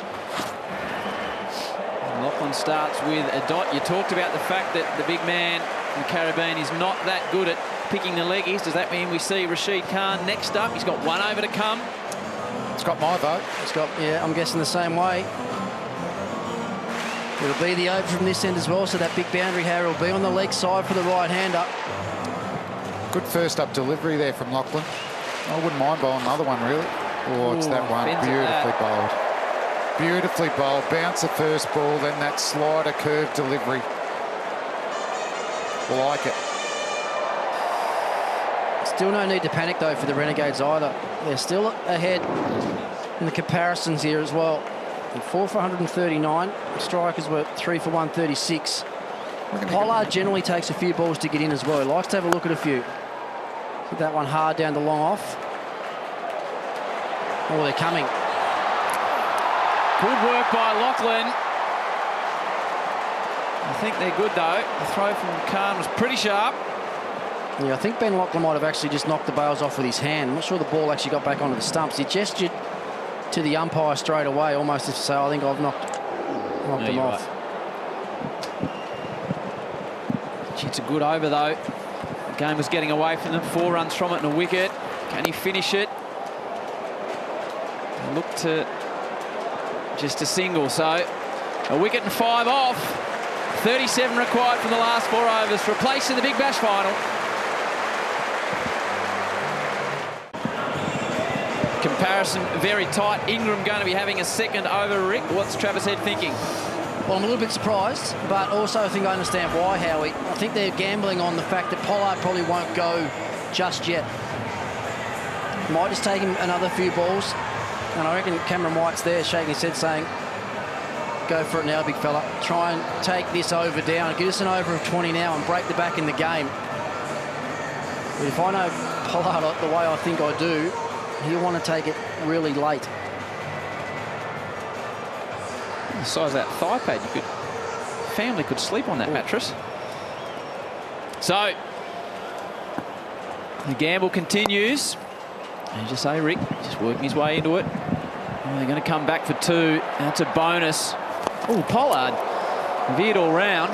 Made it in the end. Yeah, it's interesting between these two batsmen. Cooper is just running really hard in and out quickly. He wants 2 every occasion, but Pollard just taking his time. Just see Cooper, he's in and out. He's almost lapping him. He probably danger end though, wasn't he, as well, Tom Cooper. And change of field, mid-wicket in place. Pollard just worked that first ball through there. Yep. I'm not willing to give that up. He's not going to play a reverse sweep, Corin Pollard, so they don't need to behind square on the offside.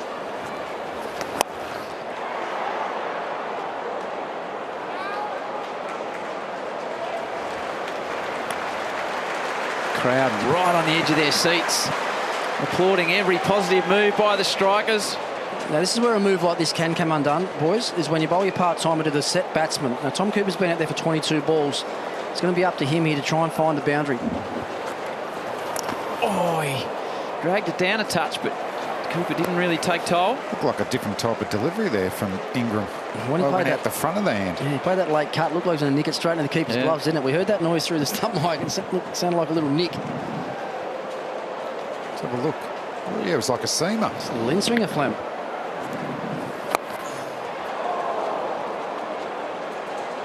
They should get an easy 2.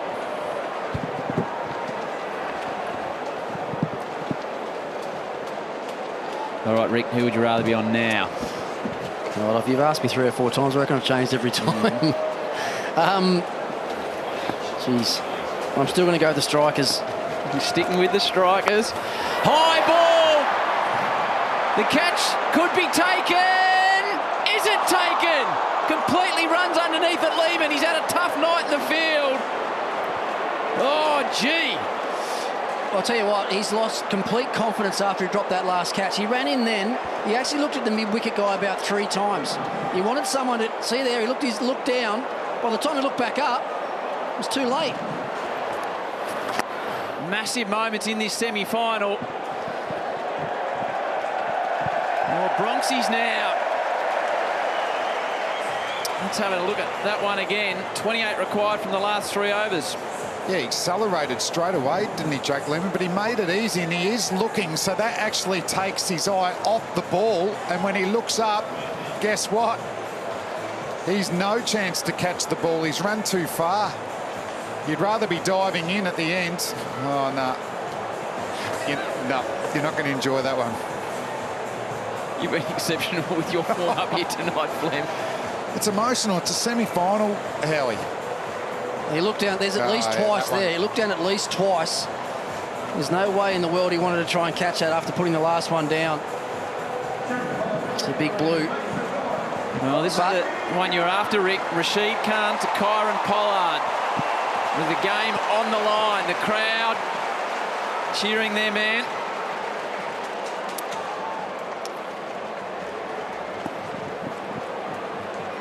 Huge moments in this semi-final. Threw him straight away. Good work by Nielsen. Advantage Khan. Oh, he's pumped up. Kyron's having a chat with him too. Well, he's just done him. I don't know what Kyron Pollard's got to say to him. Well, that's what I was saying, Howie. You can see there he hasn't picked that delivery. He missed that by quite a bit. Wrong and back through the gate.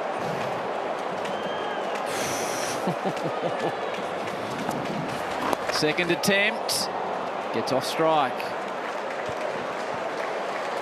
It's actually not the worst thinking from Pollard to do that.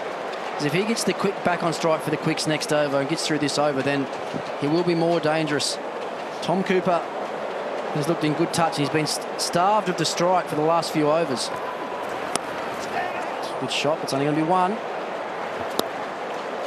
This is sensational, isn't it? Rashid Khan, who's just set this BBL 7 alight with his leg spinners and wrong-uns, and Kyron Pollard's as big a hitter of the ball going around the world. Now he's hit that one. Is it out or is it 6? No, it's gone all the way. Mighty strike from the West Indian.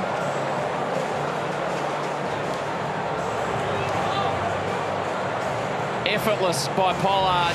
1 step. See you later. Now, the power of this guy is unbelievable. That's a long way down there. That's a big hit down there. He's cheering it on, Cameron White. Oh, bold. What a contest within the contest this is. Pollard's in it again. Well, he's not reading him, was he? He got caught on the crease and he poked, and it was a leg spinner. Well bowled. That's got to be the wrong in this ball, punter. Yeah, I'm not sure I would. You bowl another one of those? I think I'll bowl another one of those, because you know with Pollard, he's going to try and go to the leg side. He's going to try and go across the spin. What's he got? Oh. Pollard defends, wants to get the single, doesn't. 8 from the over. I reckon it's a draw. 4 for 159. Brilliant last over of theatre. So Travis Head looks like he's going to Nisa. Lachlan's around at the bowling mark as well. Cameron White, he can hardly watch. Cooper's 31.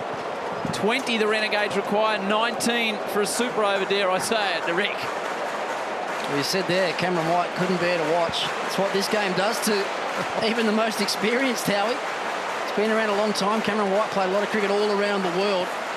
He's captain of the Renegades tonight. You can see there just how nervous he is. So the generally, string on that hoodie, he's been chewing on that all night. Just gave us a little wave then as well. Generally, you bowl your best bowler, punter.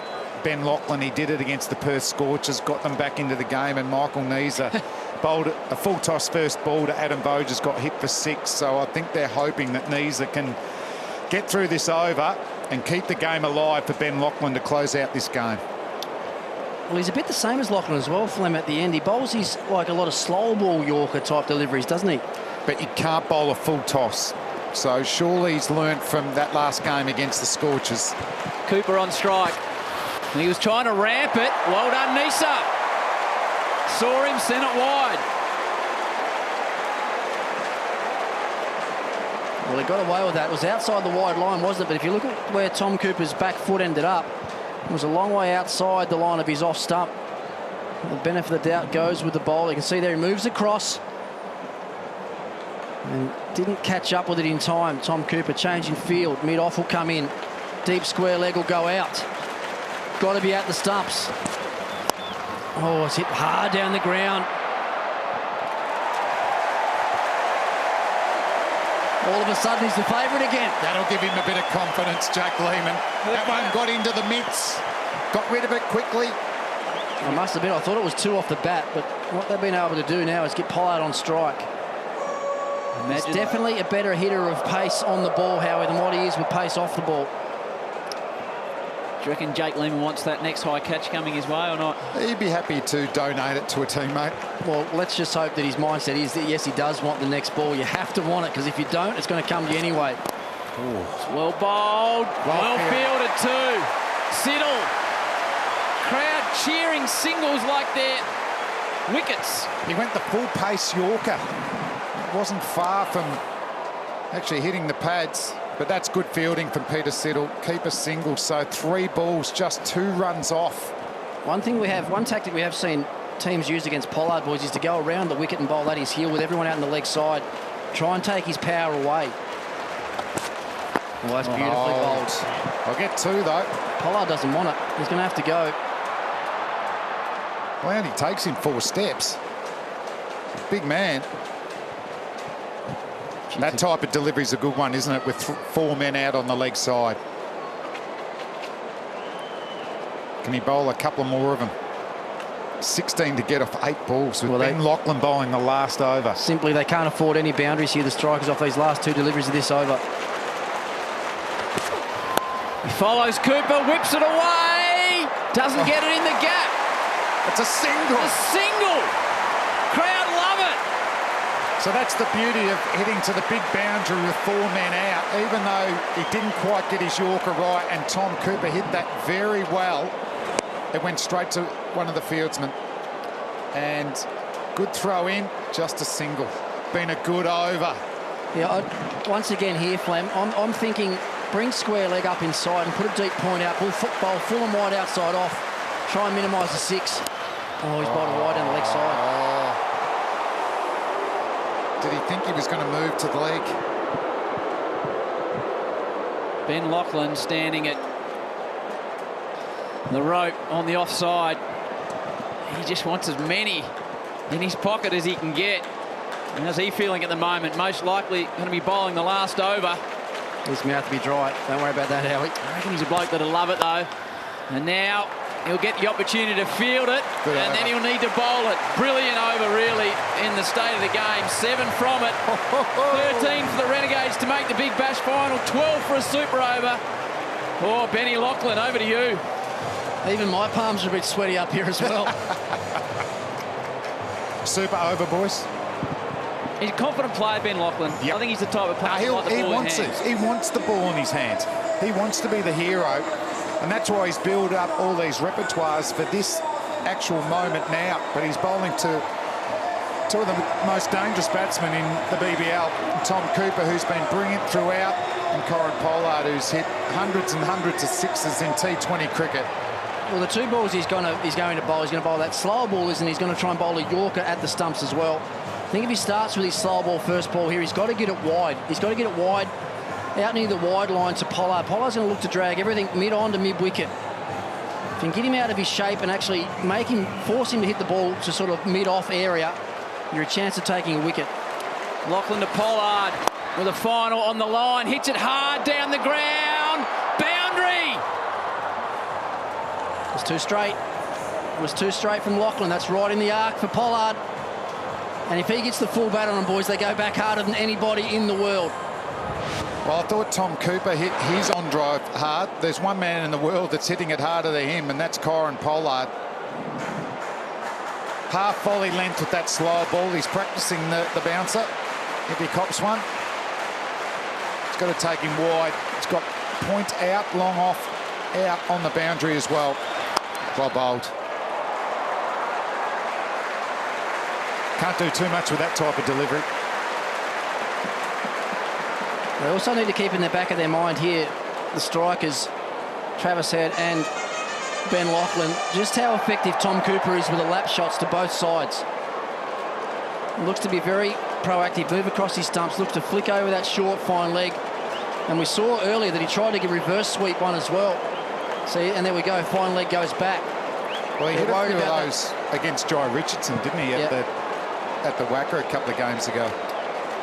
And now if he brings mid-off up, that slow ball he's been bowling outside off stumps, a chance to go down there. It's a bouncer, it's a good one. It's just one. Pollard happy to keep and take the strike. Oh, this is tight. There's a home final riding on this. He's going to take his time. 6 for a super over. The old shoelaces undone trick from the batsman here, just to slow things down a little bit. So finally comes back up, long off. He's back on the fence. They loved Pollard here 3 seasons ago when he was a striker. He's the king of Adelaide. Now he's getting booed.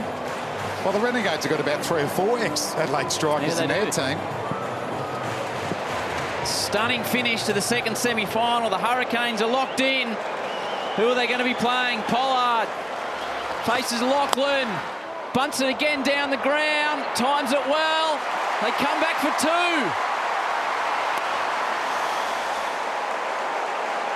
Oof. Well, I got something for you, boys. Look at those. Where those last 2 balls have gone, I'd like to see another fielder there, Howie. Put one on the boundary straight over the bowler's head. Use the guy from deep backward square. Pollard's not looking to hit the ball down. He's not going to move across his stumps and try and flick it there. It's all brute power. He's going to try and hit the ball hard and flat, straight down the ground. Or can you just move everyone on the leg side 15 metres? Yeah. Pollard can do it with one blow now. Head continuing to talk to Lachlan. Oh, this is such a big ball. So much pressure from both ends. Lachlan, does he get that wide Yorker in place? Get a dot ball. Renegades can't watch. Straight down the ground to Ricky's extra fieldsman. Run out. They're going to come back for a second. Pollard's in trouble. He makes it. He makes it. 3 off 1 for the Renegades to play the Hurricanes. 2 for a super over. And 1 or a wicket. And the strikers are there. I was surprised they didn't go to Tom Cooper's end there. They must have felt like he's not.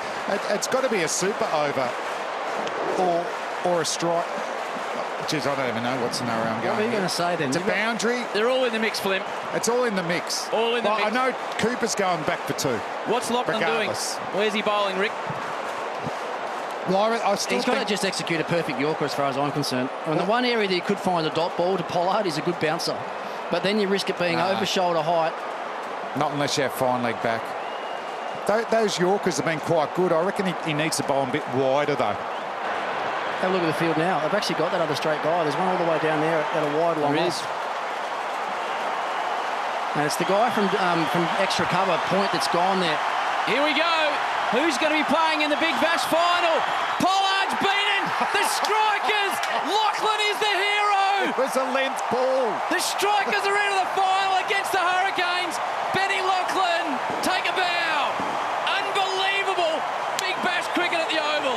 It's chaos, isn't it? The Adelaide Oval, the fans are going off, the players are going off. It's just an amazing atmosphere.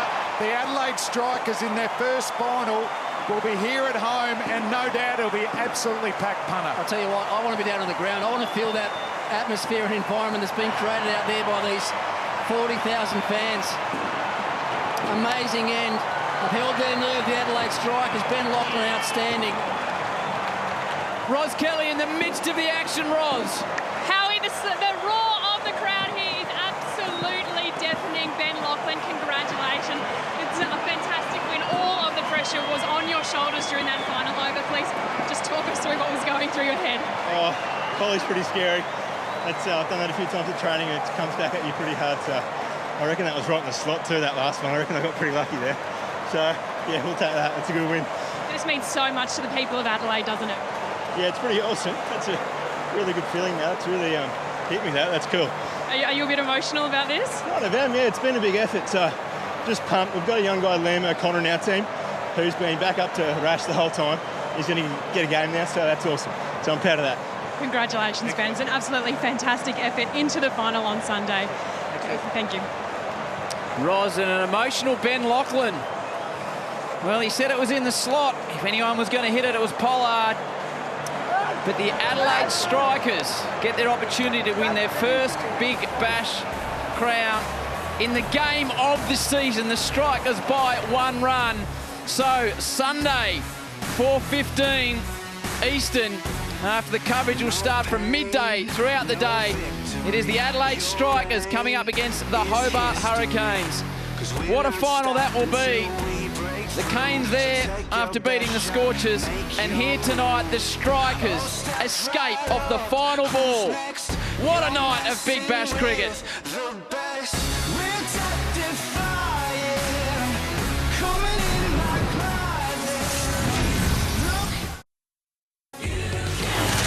Hotels Combined highlights the Killers, and it was a killer game. Strikers won the toss. Dean came out 19 off 8. He was knocked over. Pollard took the catch. Bravo dropped one, not like him. Weatherald really good, 57 off 43. Travis Head came to the crease. These two put on over 100. Head 85 from 57. What about that from Ludeman? Brilliant catch. DJ Bravo started to get amongst the wickets, knocked over Wells, but Trav Head 85 from 57, 5 for 178. The Renegades trying to make their way into the finals. White, the big man, went early, and then Harris 45 from 29 and Ludeman 28 from 20 really got things going. Weatherall took an important catch. Lehman took one.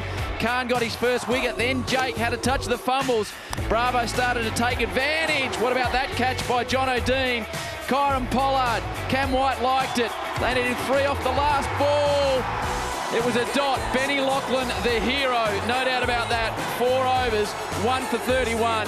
The Adelaide Strikers in the closest Big Bash final in the comp's history. Only the 7th 1-run result. The Strikers 5 for 178. Trav Head, a late inclusion, the skipper, made 85. Also bowled well. Harris 45, Cooper 36 not out, Pollard 29 not out. The Adelaide Strikers won by 1 run. They will play the Hobart Hurricanes on Sunday here at the Adelaide Oval. You can get your tickets 8 a.m. tomorrow for members, 11 a.m. for non-members. The game starts at 4:15. Coverage on Network 10 starts from midday with the WBBL and the full lead-up. bigbash.com.au for tickets. I tell you what, Ros, that was a whole lot of fun. It had everything, didn't it, Howie? And tickets to that match will no doubt sell out so quickly. This result means so much to the people of Adelaide. Now, we are joined by a very happy captain in Travis Head. Travis, congratulations tonight, KFC player of the match for your incredible knock of 85. Ben Lachlan was incredibly emotional after that win. How are you feeling? Yeah, I'm ecstatic, really. Like you said, we've mishapped in a few semi-finals and haven't quite had our opportunity to win some silverware. So I think for the Adelaide, for the whole city, it's going to be a good day tomorrow. And then, but yeah, it'd be just nice to be in one, really. And Trav, what about your decision first for you to bowl that 3rd over? Like you're under the pump, they were doing it easy. What were your thoughts behind coming on at that stage? That they try and slog me. So I just thought at that moment in time, I thought Marcus, he's batting beautifully. I thought probably pace off the ball has probably worked tonight, and so yeah, I just rolled the dice with it, and luckily enough, he didn't get much of it. So it's only a short boundary there, so when he's swinging at it, I was a little bit nervous. But that was the spark you needed, wasn't it? Yeah, we got the game open. Yeah, I think with Rash and then to the big two big power hitters, and we gave us an opportunity to take pace off it. So yeah, it was nice. What are your plans now? You'll probably be on the plane with me tomorrow morning back to Sydney, and then hopefully get back here tomorrow night. Yeah, well, yeah, go home tomorrow morning. Go to Sydney, tomorrow for the game, and see what happens there. And yeah, or if there's the opportunity arises to come back and play in a final, I've loved that I was able to come back and get the opportunity to play. I'm only young, I'm still learning my craft, so to come back and to get some runs, and I feel like I'm in really good form. It's a great opportunity to come back and play in front of a big crowd. And sorry, go Ross. So you're not confirmed to play in the final. When will that decision be made? Not too sure. I'm going back tomorrow to join up with the boys again for a big game tomorrow night, and then yeah, we'll see what happens. But it was a one-off tonight, and we'll see. I'm not too sure. It's a whirlwind few days for you, that's for sure, isn't it? Yeah, it's been a bit of travel, but like I said, it's great to be back playing cricket. I don't really want to be sitting on the sidelines, so as much cricket as I can play at the minute, and again, learn my craft and get to play in big games is fantastic. Hey, Trav, how significant is it the home crowd here? You always get over 40,000, no doubt it'll be packed for the final. When it gets tight, do you just feel like they're an extra fieldsman or they're extra bowler out there? Yeah, it's fantastic playing in a massive crowd, and I think you see it with the football as well. They're very passionate about their state, and they want to see us win. So we haven't been able to quite do that in the last few years with the Sheffield Shield and with the Strikers. So it'll be nice to have at least an opportunity to do that. Hopefully we can deliver, but I'm no doubt there's going to be a full house and they're going to be rammed. How important has Rashid Khan been to the side on and off the field for morale and performance? Fantastic. He's been unbelievable. His on-field performance has been second to none. The way what he's brought to the group, not only with his skill but his experience, and he's so calm and cool, and he knows his set of skills so well, and he just draws on them so much. He is just standing here on the boundary, so we will bring him in. Hello, he's everywhere, Rashid. isn't he? Welcome. Congratulations. Well done, Rashid. Fantastic again, mate. How do you're heading off to join your national team in Dubai, the last Big Bash match, and get into the final. How do you reflect on the season? Bismillah ar-Rahman ar-Rahim. It has been great tournament so far for me, and the best thing is that we qualify for the final, and I will really miss them. So I'm flying tomorrow back to Dubai. We have the first T20 on 5th of February. So really happy to win tonight and go happy and leave the team as a winning. So really happy and wish them a very best of luck in the final. So you're definitely not playing the final. I know Channel 10's Adam Gilchrist is providing his own private jet if he could fly you over. Is there time to play or not? I don't think so. There is, because it's a very long flight and from here to Dubai and then play on the next day. Yeah. So that will be tough. Yeah. Well, will you come back next year? Have you signed? Put pen to paper? Yeah, I will come again and again, and I love Big Bash, and it was my dream to play here. So it will be really great to come again and play for the Strikers again. Talk to us about the crowds. Is this the best crowd you've ever played in front of? Yeah, it was the best, like in the first match as well, and I think it's the biggest crowd I have ever played, and really enjoyed myself, especially while they're supporting us. So feeling really proud, and got lots of memories from here, and lots of things to learn from here, and to take it back to the national team and share with the guys. You said before you came out here you'd love to meet Warnie. Did you get the chance over the summer? I really wanted to meet him. We had discussed with Dean Jones before the tournament, and he told me that I may make the program for you and we will meet him, but I think he was busy that time in the Ashes, so we couldn't meet him. Hopefully in the future we will meet him. And do you think you're a better bowler because of the experience? I mean, you've been a fine bowler for Afghanistan before you got over here, but you reckon your experiences over here can take you a next level as an international bowler as well? Yeah, exactly. It will really help me, and I think it was really challenging for me to perform here, especially when everything is against you, like pitches will not as supportive as in the Ashes in other countries. But I just had the belief on myself, and I just tried my best to do the well, and let's see what the result is. So really happy with the coaching staff, captain, and the way they give me the motivation and support. That is, you can do it, just go there, try your best. So that's what I did and got a success in. Well, Rashid, you've been an absolute sensation and a fan favourite. So exciting to watch, and we can't wait to have you back in the Big Bash. Good luck for the upcoming tournament against Zimbabwe too. Well done, Rashid. Travis Head, congratulations to you. A fantastic result, and we hope you're back here on Sunday. And if not, good luck tomorrow night. Okay, so the Adelaide Strikers into the Big Bash final against the Hurricanes. It will be held here at Adelaide Oval. All of the action begins from 12 p.m. Australian Eastern Daylight Time with the WBBL final. Stay with us. Plenty more reaction from a massive semi-final coming up next.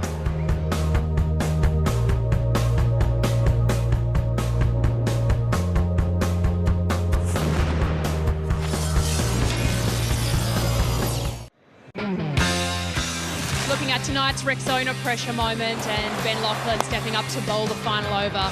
Plenty of pressure on his shoulders. Well, it doesn't get any more pressure than that. First ball went for a boundary as well. He came back with a really good Yorker. Second ball, tried to bounce it at Tom Cooper, just ended up in a single down the fine leg. Pollard struck another one hard down the ground, just a single there.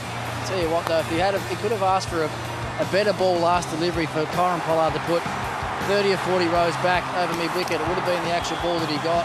Just came back in off the wicket a little bit, maybe towered a little bit in the air as well, but went through to the keeper and the Strikers got across the line. A one-run win. An inch is as good as a mile in these sudden death matches. Now we are joined by Renegades captain Cameron White. Cameron, it was hard watching you during those final overs. You look like a very nervous man.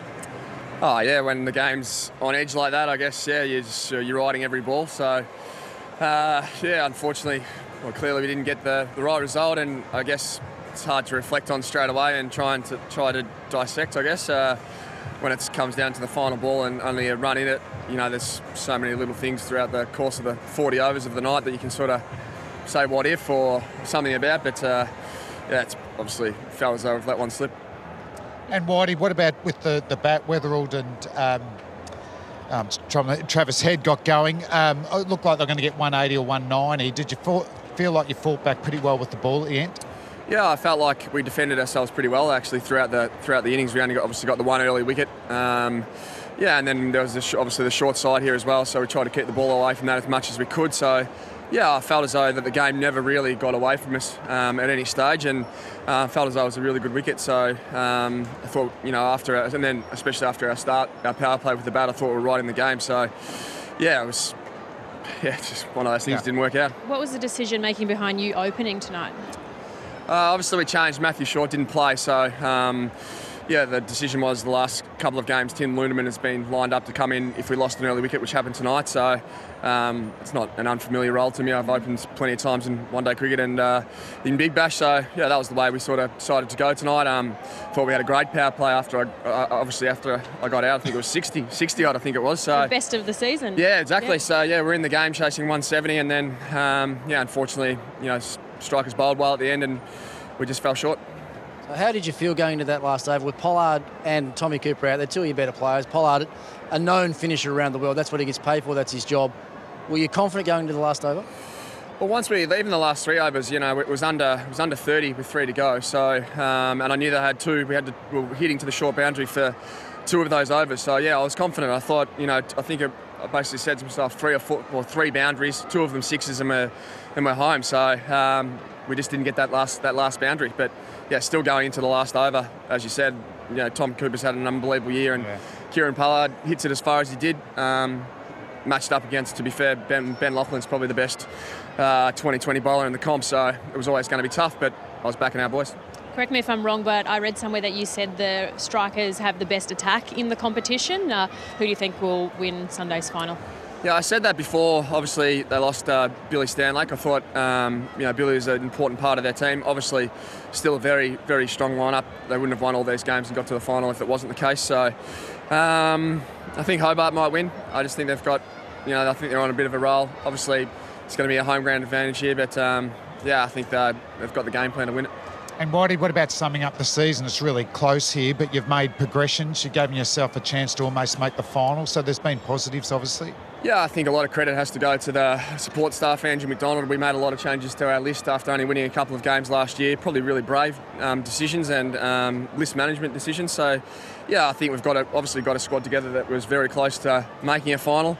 We've ended up winning 6 games, which is, you know, a pretty big improvement on last year. But you know, you sit here obviously just losing this game by a run. It's you know, it feels pretty tough one. Just finally, are you continuing on next season? Have you signed? Yeah, I've still got one more year of my contract to go, so probably be a few people probably wouldn't like to see that at the moment after this game. But yeah, look, I've obviously enjoyed my last couple of years at the Renegades, and hopefully at some stage, it'd be nice to win one of those semi-finals and go all the way. But we'll have to wait and see, I guess. Well, thank you so much for coming to talk to us. It's very gracious after such a tough loss. You've had a fantastic season, though, personally and with the team. Thanks Thank very you much. so much. Totally agree. Renegades captain Cameron White there. They bow out of the competition. It is a Strikers Hurricanes final. We'll be back to wrap up tonight after this quick break.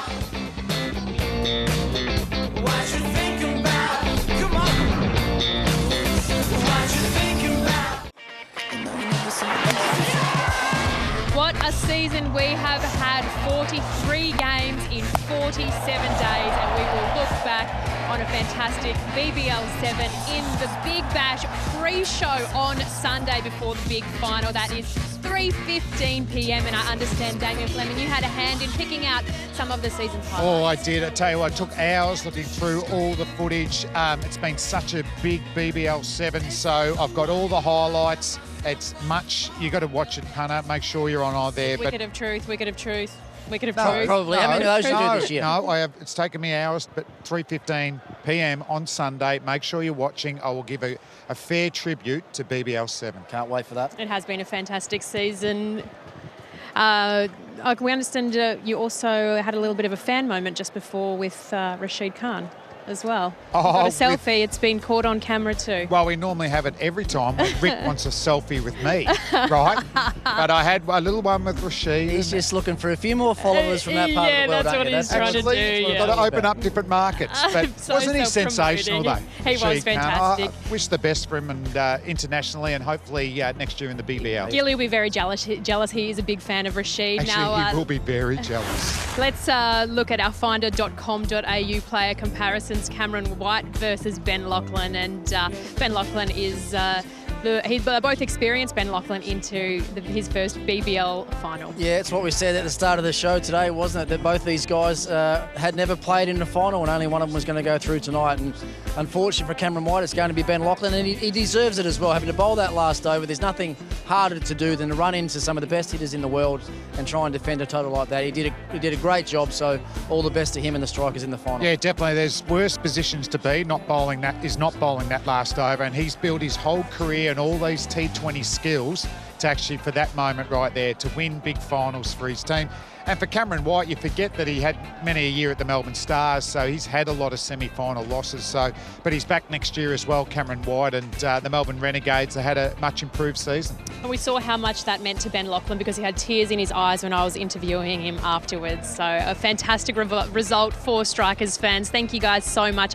A massive, big final ahead of us on Sunday. Thank you so much for your company. We will see you from 12 p.m. Australian Eastern Daylight Time.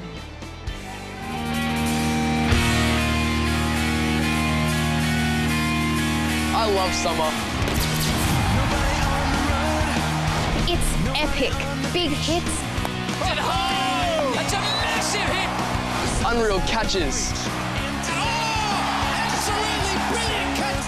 Oh, what a catch that is!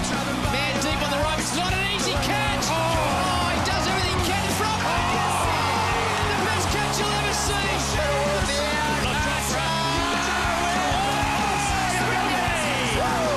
In the grandstand.